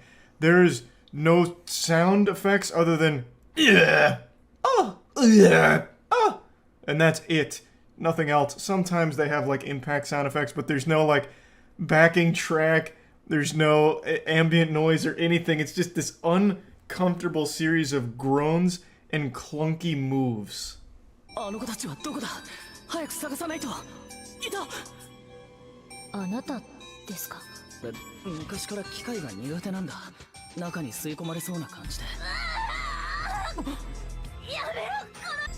早く私の中に入って。Pretty fucking epic scene here. So Akira exists in this cyber dimension, the cyberspace, and he's able to control technology. So he like takes control of the ship and like moves it around ever so slightly. He jostles it. And then Alma gets defeated by the bad guy, and then she visits him in the cyber heaven and says that he needs to get inside of her, take control of her body to fight the bad guy, which he does, and then he beats the bad guy, and that's the end of the episode. Like, it's not even worth showing you. It's just really fucking boring and bad. It's much worse than I expected, and what's the most insulting thing about it is there's 10 or 12 episodes, I think it's 12 actually. And that's a lot. Each one of them's 20 minutes. It's like, shit. That's a lot of dog shit to watch. But I'll do it, because I'm still on the quest to find the worst anime ever made, and right now this is looking like it could be a front runner. I still think Skelter Heaven is worse, like, objectively, but at least Skelter Heaven is only a single movie that's like 17 minutes long. Each of these episodes is longer than that whole movie, and they're really fucking trash. So, yeah, anyway, that's episode 1 of X-Arm. That's about it. See ya. We're almost there. There you go, Charles. This looks kind of tank ranchy. This is it. We're here. This is where you turn in. This is the Alamo? Yeah. Okay. Here we go. Looking for giraffes. Keep an eye out. Where are they at? I'll find them. Yeah, it was raining. Everyone knows giraffes don't like rain. Yeah. You just follow this until you find a building. You'll find one eventually. There he is, the boy. Oh, the sheriff's here. Look, hey, we're all different this here's time. Matt. I'm the... What would I be in the town? You're Wily Shitterman. Wily shitterman. I'm a slippery shitterman. All right, so what are we doing today? I think we're just touring the safari, right? And maybe play some one-on-one basketball over here. Is there a basketball court? Yeah. Oh yeah, there actually is. Shit. There's our tour guide. Tour guide. Chelsea. Another Chelsea. It's Nurse Joy. Welcome to We do like a crib style tour. Enough for 16. Comes with juice. That's not of juice. the alcoholic variety. Some snacks. A shitter. And a fridge and microwave. Just like the old cowboys used to do it. Wow, what a tour that was, let me tell you. How long has it been? It's been 2 days, my butthole's sealed. I'll tell you what. Maybe we should drink tonight. That way in the morning you'll have the pre-drinking shits. Listen, yeah. You get some of that country fried whiskey in you, right? A little bit of that white gravy, and you also get some tobacco. You get that shit right out.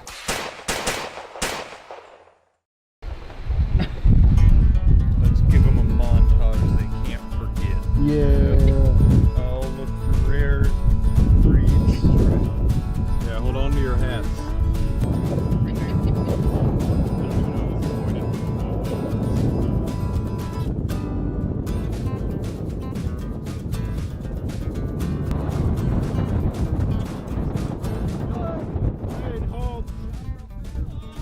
Go get it, Charlie. Be very careful. We lost his hat. I'm gonna run and grab it. Go, go, go. I can reverse. I'm pretty fast. Yeah, no, he's fast. Careful, he's a D1 athlete. There could be animals nearby. Man, there's a wildebeest on there. Matt's the prey now. Thanks, guys. It was like, what, a 6'8"? Yeah, something like that.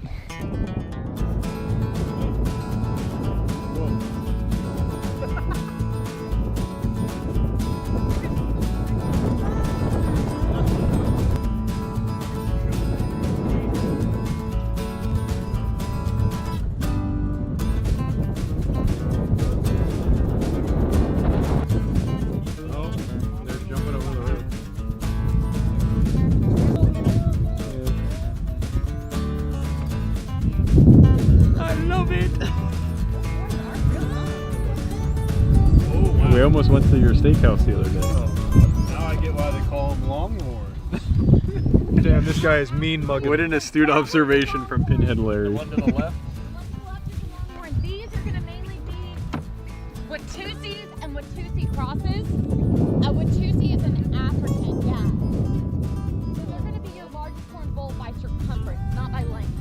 That's how I measure mine too.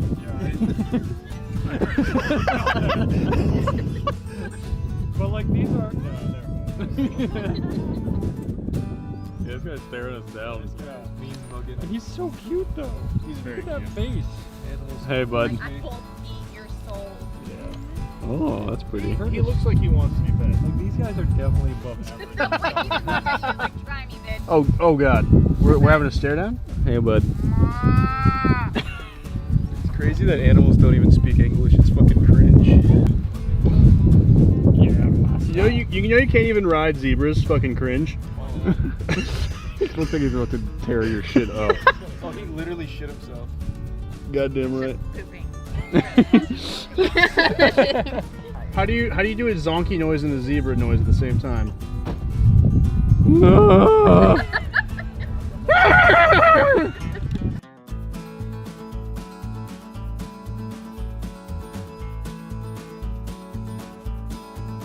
Can I chase him?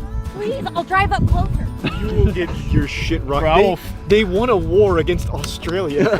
Like, you have no chance. Not against Pinhead Larry. Yeah, if they had Pinhead, they would have been golden. All right, go get him, Caleb. Oh, he's got a head Oh, he's start, going. Caleb. Go, Caleb. Go, Go, go. go, go. Oh my god! He's going. Go get him. Run, Pinhead, He's actually gonna turn and fight. You guys run exactly the same. Goddamn right. You showed That was him. actually a tactic. I was trying to get him to recognize me as one of his own. Did it work? No. I call him Yeah, I've seen these before. 15 million years ago. What do you know about them?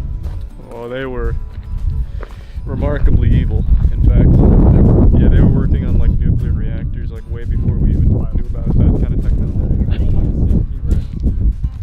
Yeah, they also didn't like recycle or anything. They polluted. Oh, that's just fucked up. Yeah. So they did nuclear and pollution.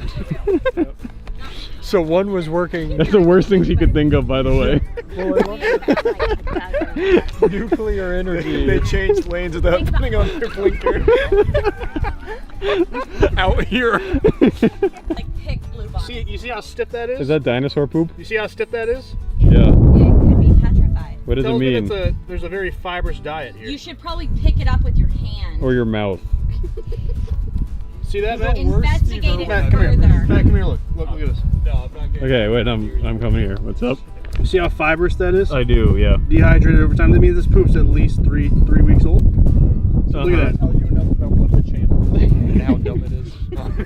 Everything we do. When I go in, you can tell it's a lot of fiber, so it's obviously an herbivore. So I'm picking up that you think he ate a lot of fiber. Am I right? You are correct. This dinosaur had Cracker Barrel You this are morning. correct. Say a dinosaur. I know, but that's what I mean. Like, Oh, Charlie stepped right on it. You Oh, know, people are about Charlie. to see this and you just ruined it. it's Yeah, okay, you a just little boy ruined- peed in that one. Oh. You just ruined it. You want another person to I actually knew someone peed in here just by looking at it. Pretty sure if we looked hard enough on the property, we'd find DB Cooper's corpse.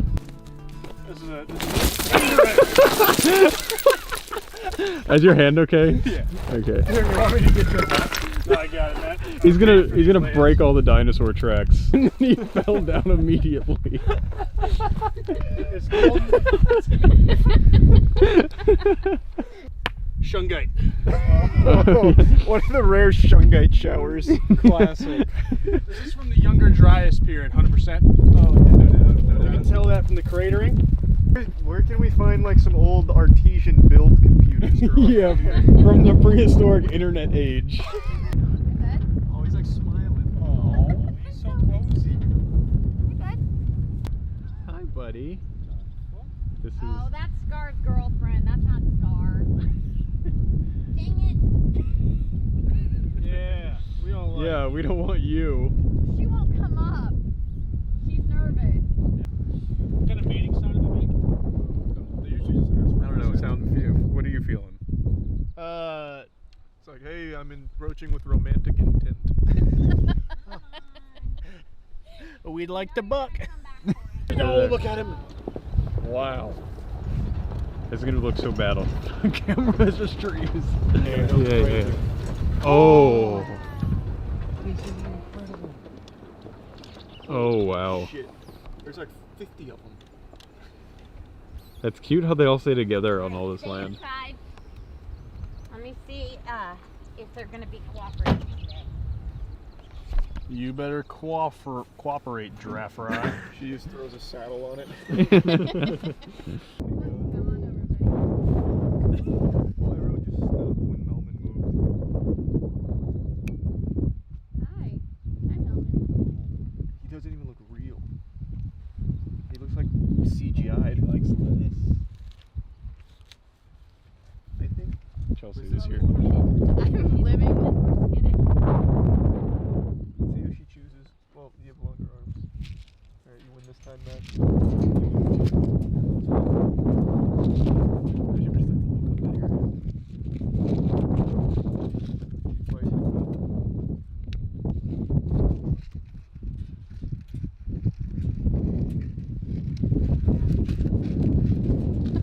Chelsea's like finding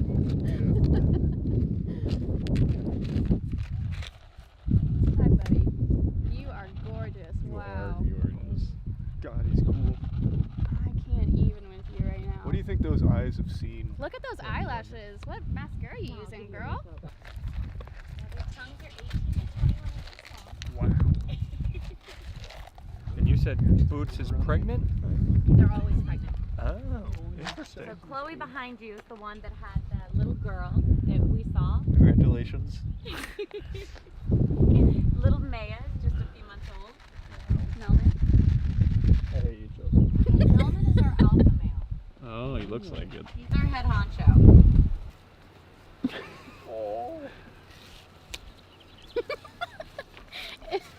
It's just the best day of my life. Alright, chill. Oh. A very small giraffe. Yeah. What kind of species of giraffe is that? Look into my eyes. Come on! I feel that. Where's my baby? Come on, Sebastian. His ears are good. Yeah. Come on, quit eating. They have Shrek ears. Against and then just rolls. So we can pet him? Oh yeah. In fact, he really likes to be pet under his leg. Don't slap him, Chelsea. Touch him. He likes to be pet under Oh his my leg. God. What is he made of? Iron. And he's actually very like sensitive. So even just like barely petting him, he's like, oh, that feels so good. Yeah, it actually feels like they're So made that's out of cast iron. Sebastian, the one in front. He's the older brother by 6 months. Oh, they're gonna fight. They're half brothers. Killian is 3.5. Sebastian just turned 4. And they live to be about 50. These are white southern rhinos. White rhinos. Cool. So they'll get about as tall as this You want a fence. pet? Yeah. Go for it. You think you could feed him? Oh wow. I feel about the same. Be careful. Fresh? Does it live up to the hype, Charlie? Yeah, it's awesome. That feels nothing like I imagined it would. I thought it was gonna feel like rubbing a car. You wanna brush the rhino? Yeah. I knew you did. Watch this technique. Oh yeah. Oh, that. wow, that's nice. It's like brushing He's your actually teeth. getting a little excited, Charlie. Good work. I got good technique.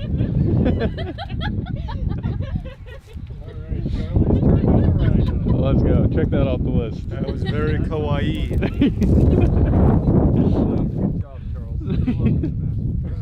Freaked him out though. Yeah, it freaked me out too. I'm like, all right, we're not into that kind of thing. It was a one lapse of judgment. Bastion, we gotta get the fuck out. Let's ride. Devil magic. I'm too horny. Here, let me see this brush real quick. Yeah, Charlie wants to do it. It's like brushing your teeth. Oh, like brushing your teeth. Yeah, like little So his circles. dick's like reversed. Yeah, they pee backwards. Oh, that's handy. Terrifying. That's pretty handy. Is it like a speed boost when they're running? It's an animal. I don't think it's chips. It's not an animal. Oh, okay. I was gonna say that must be a small animal. That's crazy. That is crazy. You gotta take the hat off. Don't drop it. Oh, okay. This is crazy. It doesn't even feel real. It's almost like, are you lying to us? Is this a real? Yeah. She just laid it. Like She just laid it this. Can you just hear the this- ocean? In the past few hours. I can hear Africa. Okay. give it a kiss. Well, I don't know where it was laying, but I'll pretend. Yeah. I put some lights in these shelves over here and they look pretty bright on camera. It looks like a flashbang went off behind me. That's what I imagine it looks like when an angel comes down from heaven. It's like a sterilization chamber in a laboratory, my god. But anyway, today I wanted to do a little check-in on our good friend, the Russian Popeye, aka Bazooka Arms, aka the Saint of Synthol, or, as I like to call him, the Petroleum Jelly Juggernaut. I'm talking about Critikal.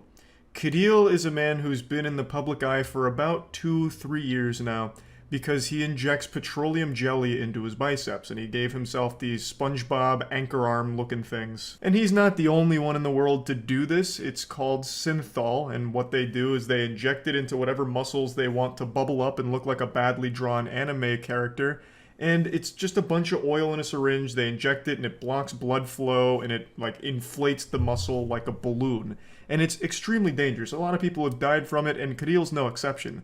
In fact, 2 years ago, he had to undergo life-saving surgery in order to drain his biceps because they were killing him. And I wanted to do a little check-in because I remembered reading about that, and I wanted to see where he was today. And would you believe it? He's back to using fucking synthol and petroleum jelly to pop up his muscles for the sake of TikTok clout. It just seems like TikTok likes are more addicting than heroin and worth losing your life over.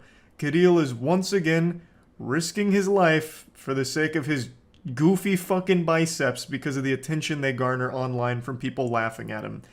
he has made his entire career online being laughed at. Most of you may remember Critikal from the slapping tournament from a while back, where he went up against Vasily Kamatsky and got absolutely blasted and banished to the Shadow Realm. You also might recognize him from his lackluster MMA debut, where he fought someone named The Old Man twice and lost both times in a pretty humiliating fashion. He's also had numerous other videos made about him and why he continues to inject. He does it because he likes it. He likes his biceps being that way. It's his entire personality. There's more jelly in this man's body than there is in a fruit gusher, and he won't stop, it seems, even after having to undergo multiple life-saving surgical procedures in order to stabilize him. He is still continuing to use to this day. In fact, he posted on TikTok just 4 hours ago. I'm gonna have to not play the original audio here because of DMCA, so just a heads up, I might just put like 2019 guy instrumental on it or something. Yeah, it's not only his biceps that have undergone enhancements, and I'm using that word really generously, but he's also begun having plastic surgery on his face, so he's been getting like facial injections that he's showing off online now. But he has fully gone back to injecting into his biceps, and they seem to be just as big, if not even a little bigger than that he's doing right there. That little boot scootin' boogie, it's syncing up nicely to the 2019 Guy song, so I actually think this is an improvement to the original video. But yeah, so as you can see, he's fully back in the swing of injecting his arms with synthol, petroleum jelly, whatever, for TikTok views and Instagram views, of course. His Instagram is a lot of just like making out with girls, or like having a girl on top of him as he squeezes her ass or something to prove that he has sex. I don't really get it, but yeah. His arms, once again, look like Ed, Edd n Eddy when they put a jawbreaker in their mouth. And it's kind of sad, because he almost died from this. His life was saved, and he's just going right back to what almost killed online branding, is he calls himself Bazooka Hands. Like his TikTok is Bazooka Hands. But his hands are normal sized, it's his biceps, so why not Bazooka Biceps? Or even just Bazooka Arms? Why hands? His hands are the only thing on his body that don't seem modified at the moment.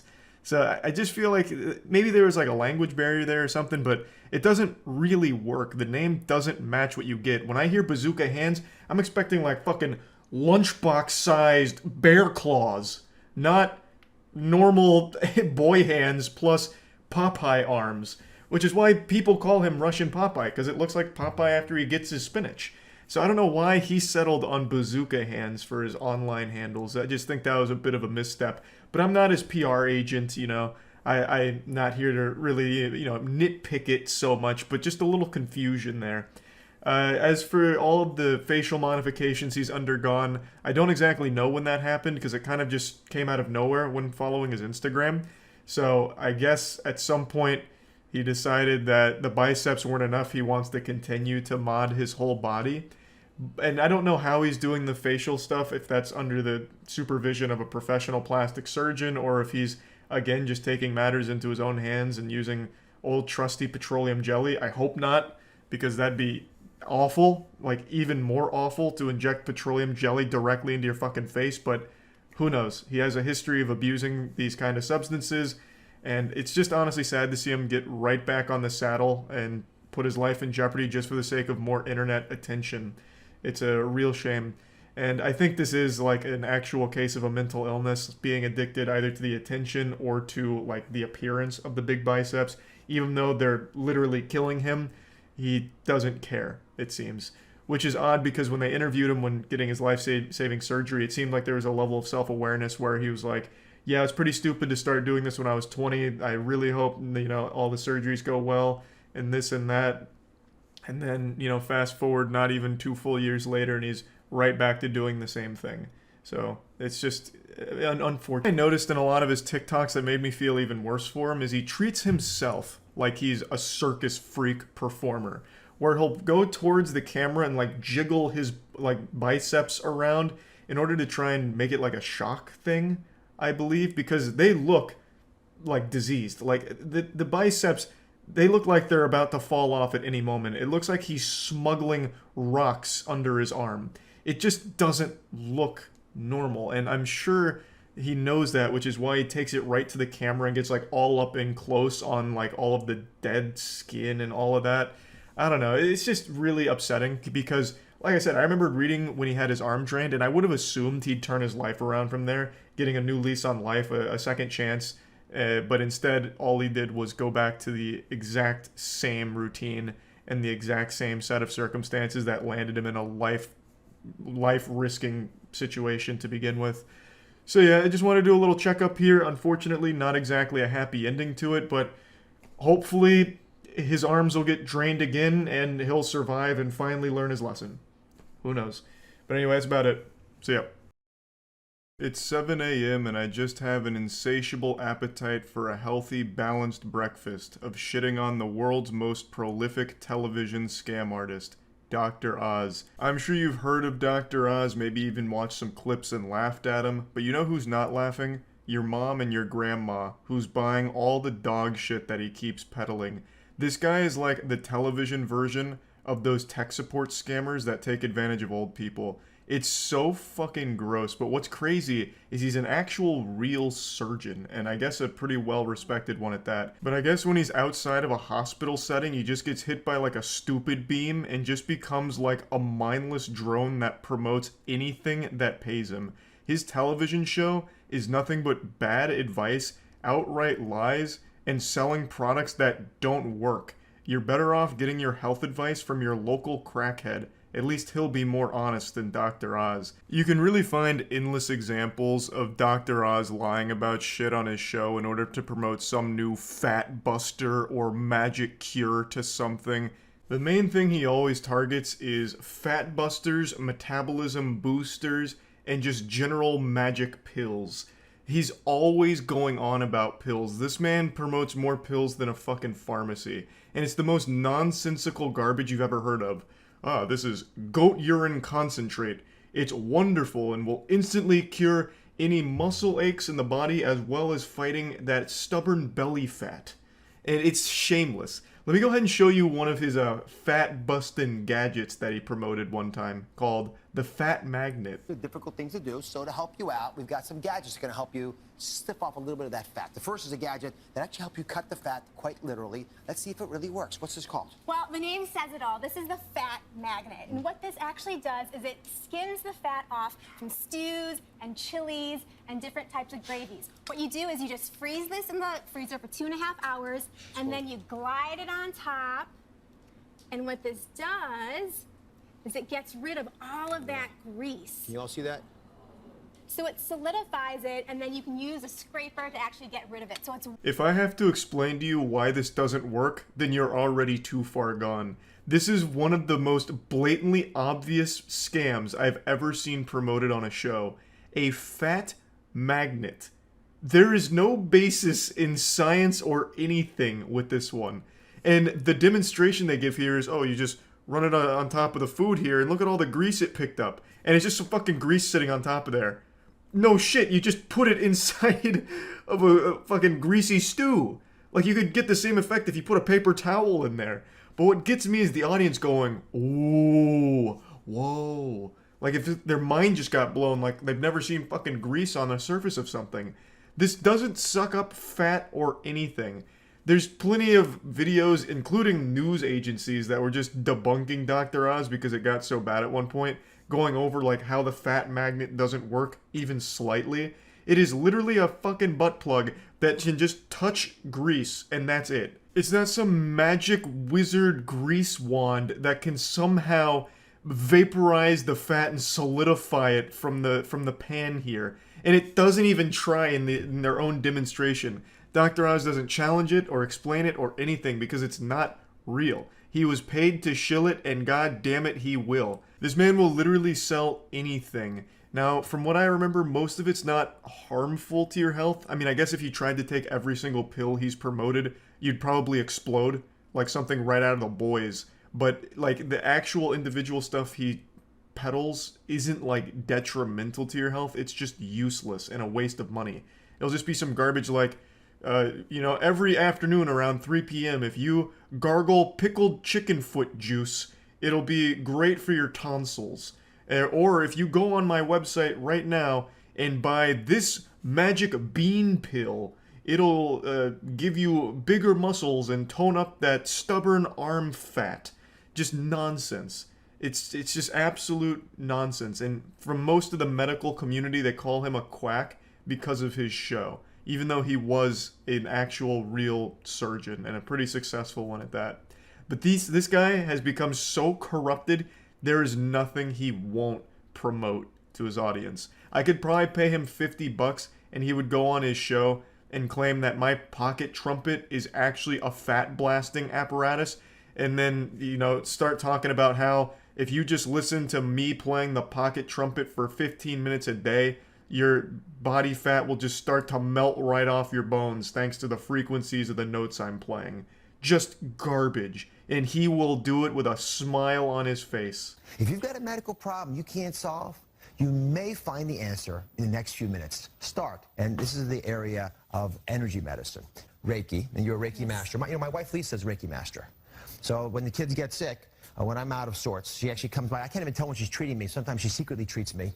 She thinks I'm in a bad mood, and I see hands moving around, but I actually feel the heat. He's not only a dog shit salesman, he also has no problem selling pseudoscience. So in this segment, he's talking about energy medicine and Reiki therapy, where he brings on a Reiki master and talks about how if, you know, modern medicine can't solve it, maybe it's because it's not spiritually getting after you here with the energy therapy from Reiki. So he even tells this anecdotal story about his wife being a Reiki master. When the kids are sick or, you know, he's in a bad mood, she'll start waving her hands around and treating them, making her sound like the fucking Avatar here, just like blood bending in order to heal the family. It's outrageous. Oh, you know, actually my wife is a midichlorian expert. She's able to deduce the amount of midichlorians in the bloodstream and decide whether or not we're worthy to become a Jedi.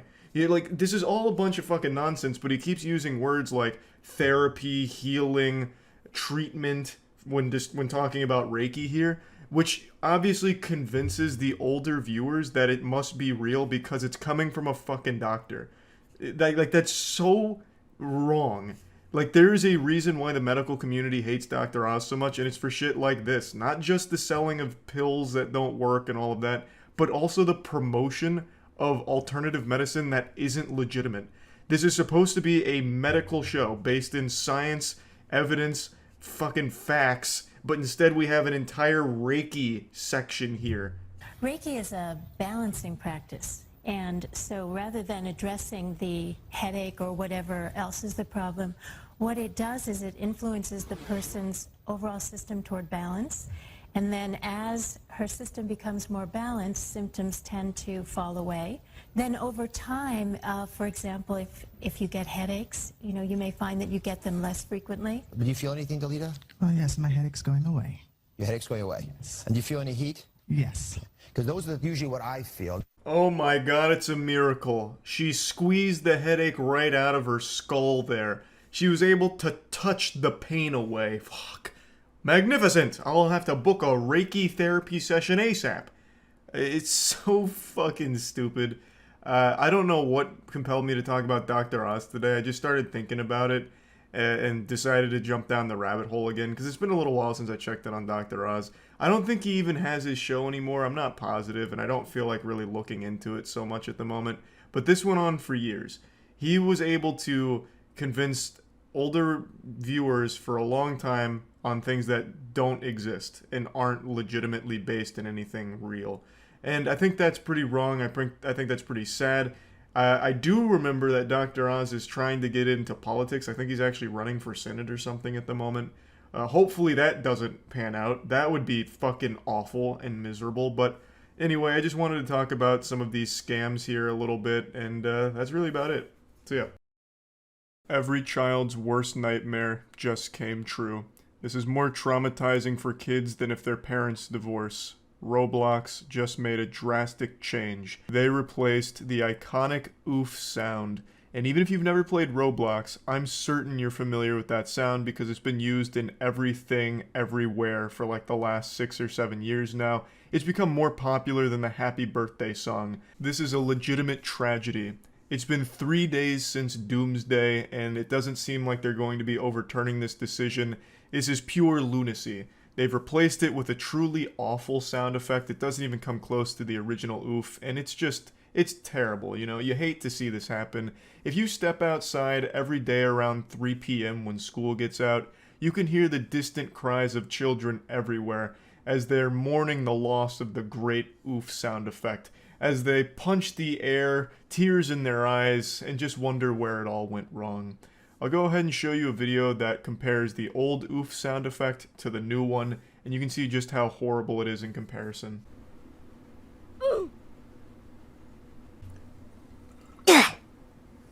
It hurts my ears, honestly. It sounds like Eric Cartman getting punched in the stomach and being winded. It's just, they didn't even come close to capturing the same feel as the original oof sound. So now you're probably wondering, well, why did evil win today? Why did the Lord take oof from us?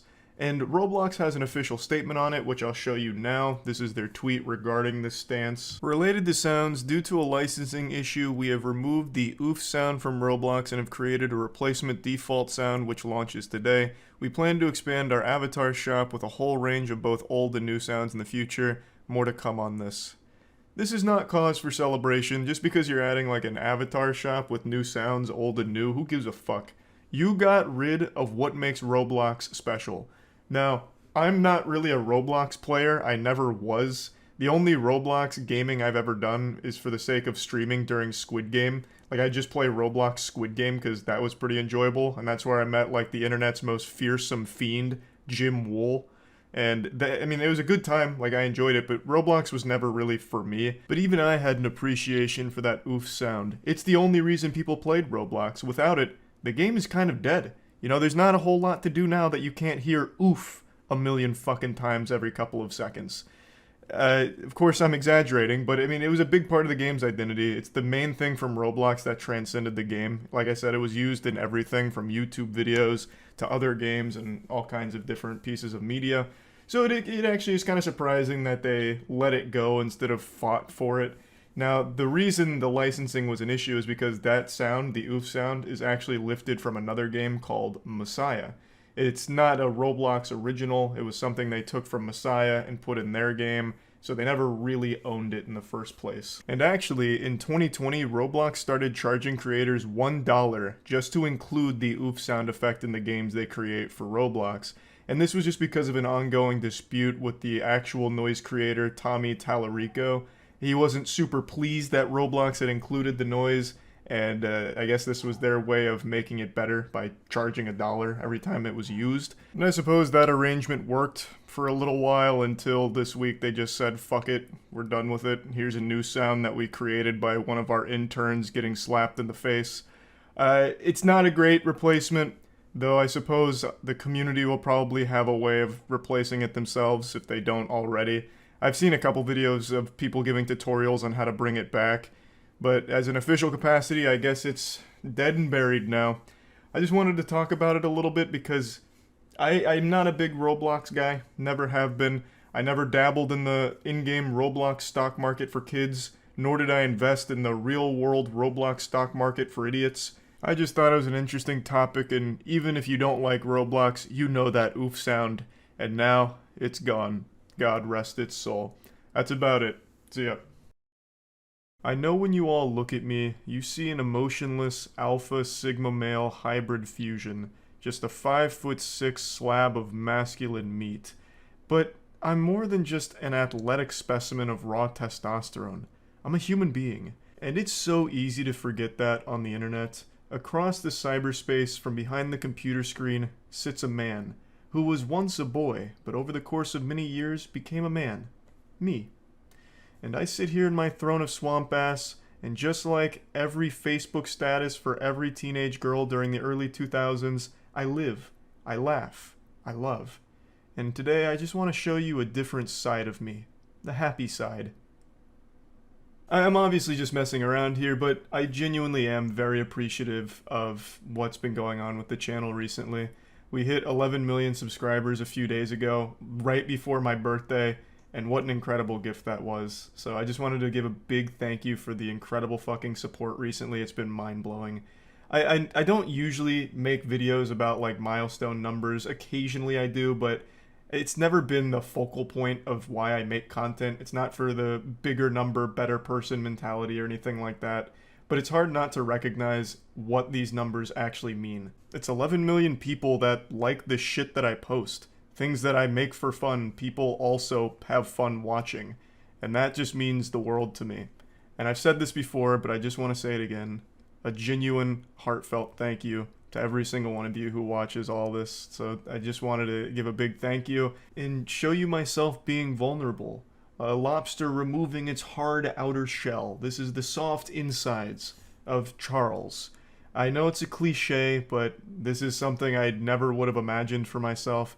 I came to this website right after the Falador massacre in RuneScape. God rest all of the poor souls that lost their lives in that battle. And I've been here ever since. I was 11 or 12 years old at the time in 2006, and I could have never ever possibly pictured this happening because back then, YouTubers weren't even a thing. So this was never even a thought in even my most outlandish of dreams. I'm 28 years old now, so I'm getting up there in years and my bones are turning to dust, but I couldn't be happier with all of this. I am extremely lucky to be in the position that I'm in, and it's entirely thanks to all of you. When I was growing up, I was convinced I'd be playing in the NBA when I was an adult, and God knows how close I was there. I was absolutely knocking on the door on that one. But you know what? I'd choose what I do right now over playing in the NBA every time. I truly mean it. Thank you to each and every one of you. And now I think there's one very important thing that I should address. I want to clear the air on something. My thumbnails. I see a lot of people mention the stretched thumbnails. It seems a lot of people think I do this on purpose as some sort of silly haha comedic thumbnail, but I don't.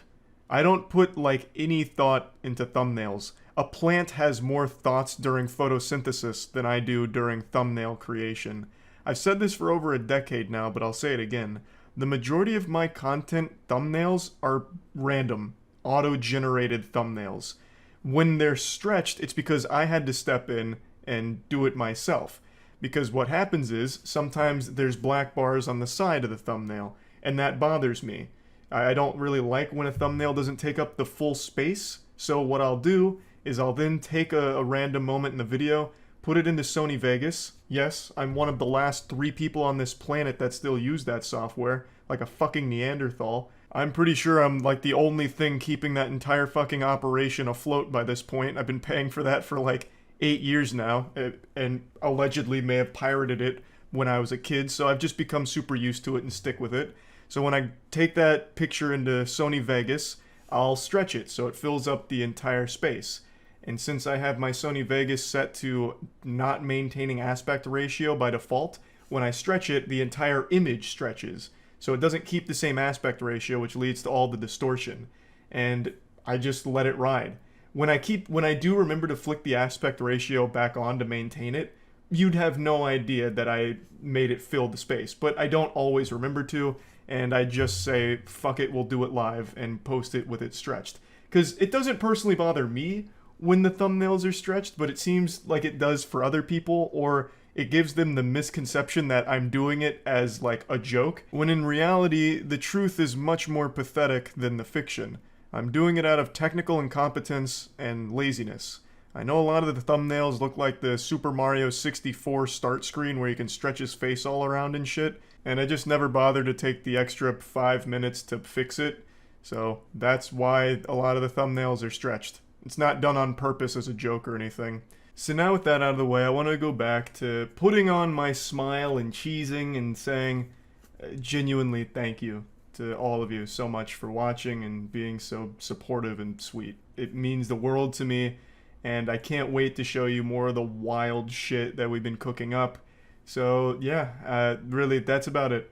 See ya. 3 weeks ago, I posted a video with an open challenge to anyone on the internet.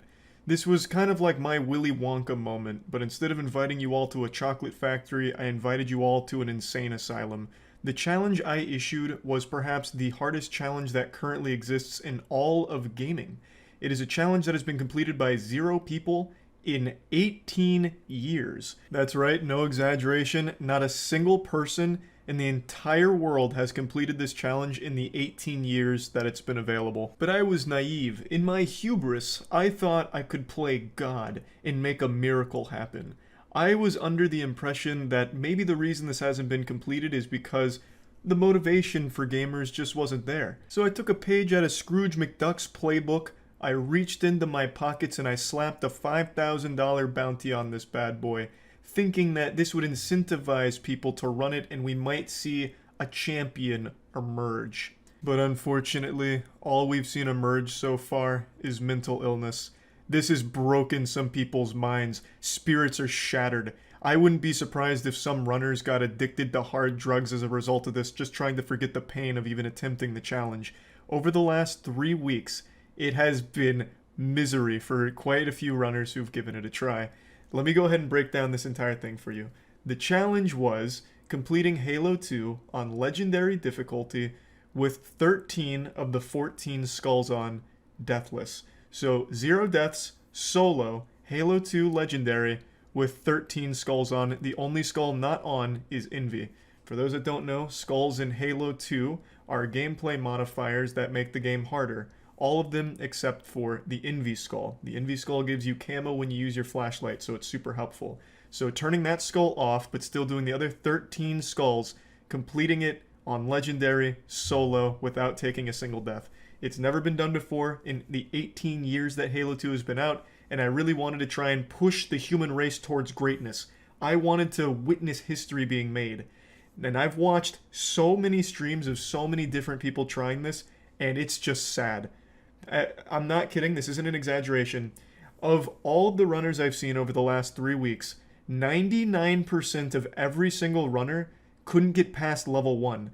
About 80% of that couldn't even get past the first 2 rooms, which includes me because I've tried this myself.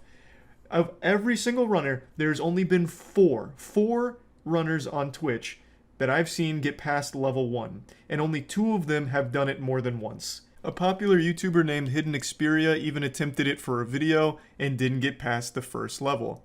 And this made me realize something. I underestimated the challenge. I looked into it a bit more, and I'm going to explain some things that are going to help a lot of you that still want to attempt it, and I want to encourage you to keep attempting it. So, I am raising the bounty. I will now be offering $20,000 to the first person who can complete my sadistic challenge here. This shit is diabolical. I'm not going to sugarcoat it. I'm not going to pull any punches. I'm just hitting you with the straight fucking filthy asshole of the truth. It is brutally difficult, and this is going to take a long time. $20,000 to the first person who can actually make history here and complete the challenge. I'm going to go over the rules again. It has to be streamed on either Twitch or YouTube. And it has to be solo Halo 2 Legendary difficulty with 13 of the skulls on. Envy cannot be on. So all the skulls except Envy on. No save load cheesing or any external modifications or anything like that. Just good old-fashioned spit and elbow grease. Glitches are allowed, but of course not like cheats or anything like that. If the glitch is present in the game, you're welcome to use it. In the description, I'm putting a link to a place to submit VODs. If anyone out there actually accomplishes this, submit it to the link in the description, and we're going to go through that shit with a fine-tooth comb. We want to make sure there's no editing or tomfoolery afoot, no fishy business. This is why it needs to be streamed. There needs to be VOD evidence proving that it's real. No sly editing or tricks like that, which is why the streaming is such a big requirement here.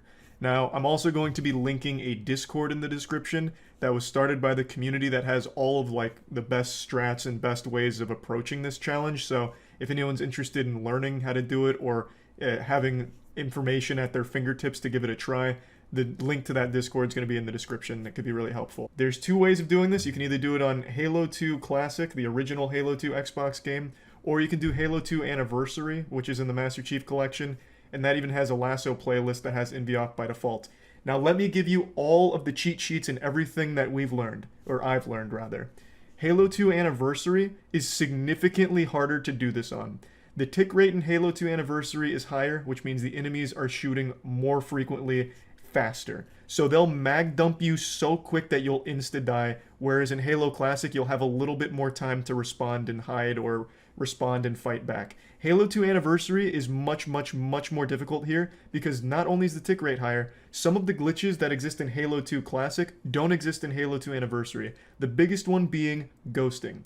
In Halo 2 Classic there's a glitch called ghosting, which allows you to displace your hitbox, and it's crucial in the first level. Using ghosting, the first level is actually pretty doable. It's pretty easy. You can ghost through multiple doors and skip large sections of the map, and that's totally fine. Like I said, doing this challenge, you can use glitches. The only thing you can't use is actual external cheats or macros or anything like that. So Halo 2 Anniversary doesn't have ghosting, which is a crucial glitch, really helpful, and the enemies shoot faster and hit harder because they're shooting faster. So Halo 2 Anniversary doing this challenge, I honestly don't know if it'll ever be done because of one level in particular, Gravemind. Gravemind is infamous for being the hardest level in Halo franchise history. This is the level that put hair on your chest when you were a child. This is where most people got stuck, and it's the level most people remember as being the biggest pain in the ass. It's absolutely brutal. But on Halo 2 Anniversary, with this challenge, Lasso, all skulls on except Envy, it's damn near unbeatable. It is so fucking rough. So there's a good chance that anyone trying this on Halo 2 Anniversary is going to not complete it because of Gravemind. And Gravemind is like one of the last levels too, so when you get to Gravemind, you're already like 70% of the way there. So you're like 4.5 hours in, it's just soul crushing. So, let me get to my recommendation. If you seriously want to attempt this and seriously want to complete it, I highly recommend doing it on the original Halo 2 disc, a Halo 2 Classic. You can play it on Xbox 360, I think there's even Xbox One backwards compatibility, but just playing the original Halo 2 Classic, because that allows you to do ghosting and the enemies aren't shooting as fast, so you can actually survive certain things and respond to certain things that you couldn't in Anniversary. But that also comes with a catch, because in order to do this on Halo 2 Classic, you're going to have to collect all 13 skulls manually each time. So you're going to have to collect the 13 skulls, and you're going to have to do that every time you want to run this, unless you just keep your console on forever. Because Halo 2, unfortunately, being as archaic and primitive as it is, when you turn off the console, the skull effects go away. So you have to get the skulls again in order to activate them.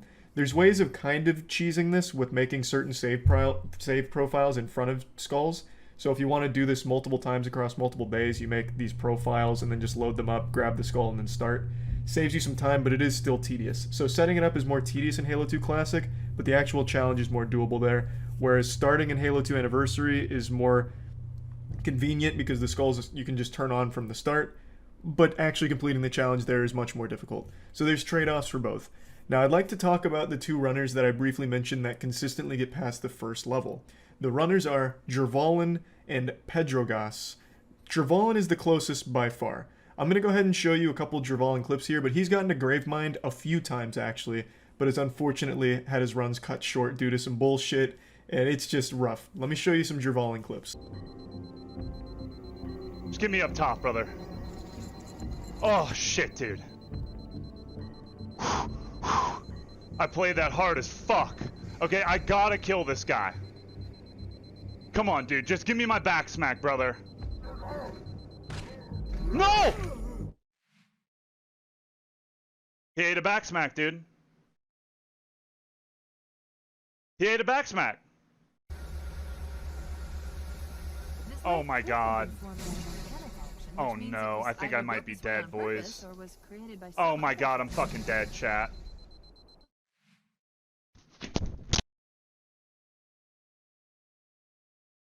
How close am I? I mean, I've got the best shots, guy, but I don't know, I could get it right now, or I could get it 6 months from now. You just don't know. It's just... You just have to get lucky. Like, it doesn't really matter about being good. Like, yeah, okay. You have to be...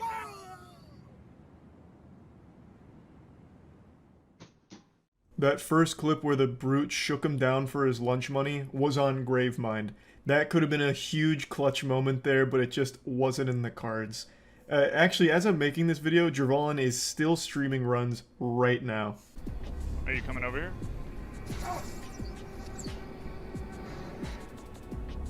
Get off the wall and come here. What are you doing? Come here. You're ugly.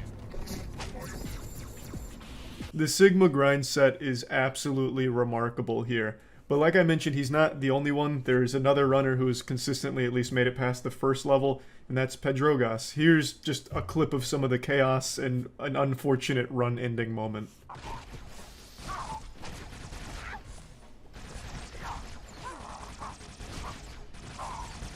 Malditos golpes que no sirven, güey. ¿Cuántos golpes no solté a la verga que no dieron en el blanco? No mames. En la puta espalda, güey, a la verga. Ay, güey. No mames.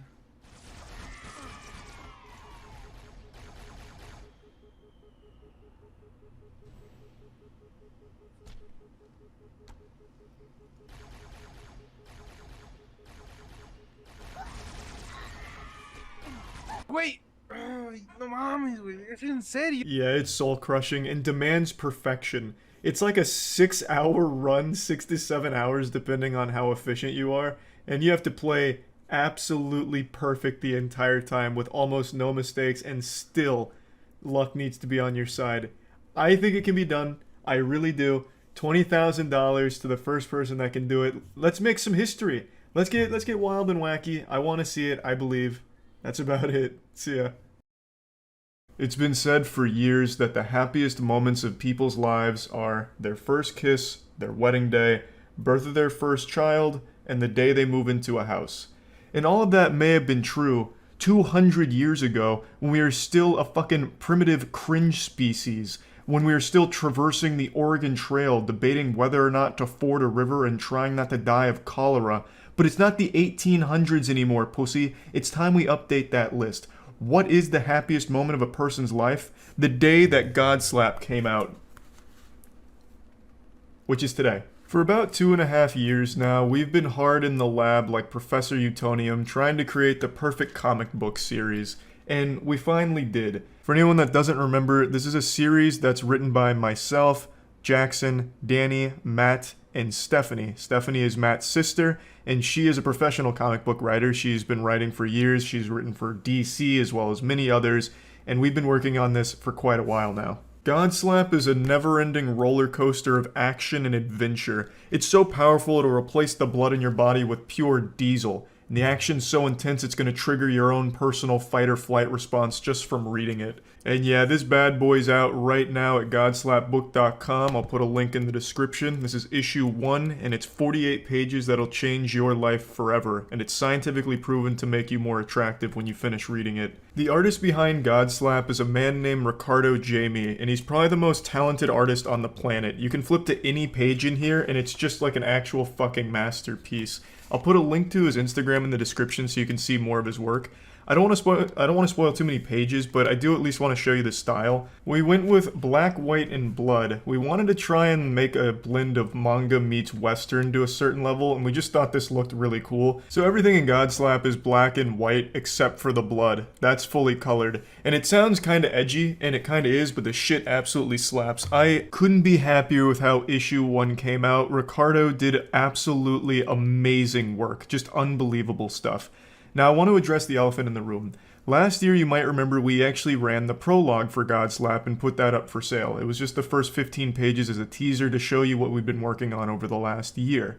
We had planned on releasing issue 1 later last year, however, with how absolutely awful the shipping went with the prologue, we decided to push everything back like 6 months and spend all of that time refining the shipping process so that we would never have those problems again. So we learned a lot from the prologue run, and I can't apologize profusely enough. Some people didn't get their comics for 3 months. Some didn't get them at all because of how badly the shipping was handled with the fulfillment center we initially used, as well as just the process we went about it. So we changed everything, top to bottom. We spent many, many months making sure that shipping would go off without any problems whatsoever, and I think I can confidently say we will not have issues like that with issue 1 now. It's all been fixed, and we are also offering free shipping domestically. So if you get a Godslap comic in America, the shipping is free. We can't offer that for international, unfortunately, because international is an absolute disaster when it comes to shipping. That can cost like $20 in some cases, and I just want to hit you with the cold water and give you the truth right now. International shipping for a physical copy of God's Lap is expensive, unfortunately, and there's not a whole lot we can do to get that down despite our best efforts. However, we are offering a digital edition of God's Lap where it's not a physical copy, you just download it digitally, and that's $5. It goes right to your account. You can read it on your computer, and that's probably the best option for anyone that's interested in God's Lap internationally. You save a lot of money, and you still get to achieve enlightenment through reading God's Lap. Now, we're not fucking troglodytes. We know that offering a digital edition of God's Lap is going to lead to piracy. We're not the dumbest assholes on the planet. We obviously know that's going to happen with offering a digital download, and that's fine, you know? If you're interested in God's Lap and can't afford it, well, you know, sometimes you gotta do what you gotta do. And who knows? Maybe there's some people that helped work on God's Lap that may or may not have dabbled in piracy at some point in their life. Not pointing any fingers, not confessing anything, but, you know, maybe there was someone there that used to download some Adobe products sometimes. It's possible, not saying it happened, but, you know, maybe. What I'm saying is, we know that's going to happen, but we think it's still important to offer the digital download as a really cheap alternative and a really convenient one where you don't have to wait for shipping, or if you're international, you don't have to pay like a crazy price for the shipping. Another thing I'd like to mention is we're not making the same mistake we made with the Prologue, where it was pre-ordering and then printing it. We have all of it in stock, so when you place an order, it will start the shipping process because we have inventory. So God's Lap Issue 1 comes in 3 different covers. This is the standard cover. This is from Ricardo Jamie. This cover will always be restocked. It's unlimited. You can get as many of these as you want. And then it has 2 variant covers. So the first one right here comes from an artist named Vampire Tranel. I'll put a link to his work in the description. This is the first variant cover, and then this comes from Vincenzo Riccardi, another extremely talented artist that I'll put a link to in the description. These are the 2 variant covers for issue 1, and each of these will only ever have 6,000 copies ever. So there's 6,000 of this, 6,000 of this, and that's all there'll ever be. So those are also up for sale as well.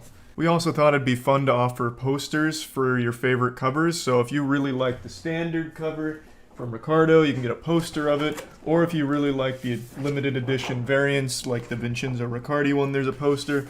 Or the extremely talented Vampire Tranel cover, there's a poster for that as well. So there's just a lot that we're offering, so it's Big God's Lap Day, and I want to make another huge announcement about God's Lap. I talked about having an animation done for it, and that's completed. I'm going to be posting that animation tonight at 7 p.m. EST, so 5 hours after this video goes up. It's the first 15-ish pages of God's Lap adapted into an anime-style animation. And it's done by the same studio behind the Skynut music video from a couple years ago. We commissioned them again to do this because we thought it would be extremely fun, and the animation is amazing, and I can't wait to share that with all of you, so that's going up tonight at 7 p.m. Eastern. This whole project has been about 2.5 years in the making, and I couldn't be happier with what we've produced here. Now, since we spent so much time ironing out the shipping and making sure it's perfect, we had a lot of time to keep working on God's Lap, which means issue 2 is also done. It's just we're going to wait a little while for issue 2. We'll put that out in a couple of months. Let everyone have time to digest issue 1 here.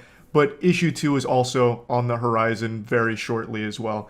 So, big God's Lap news. I'm super excited to finally get all of this out to you, and I hope you all enjoy it. We worked really hard on it, so yeah, I hope you enjoy God's Lap. That's about it. See ya.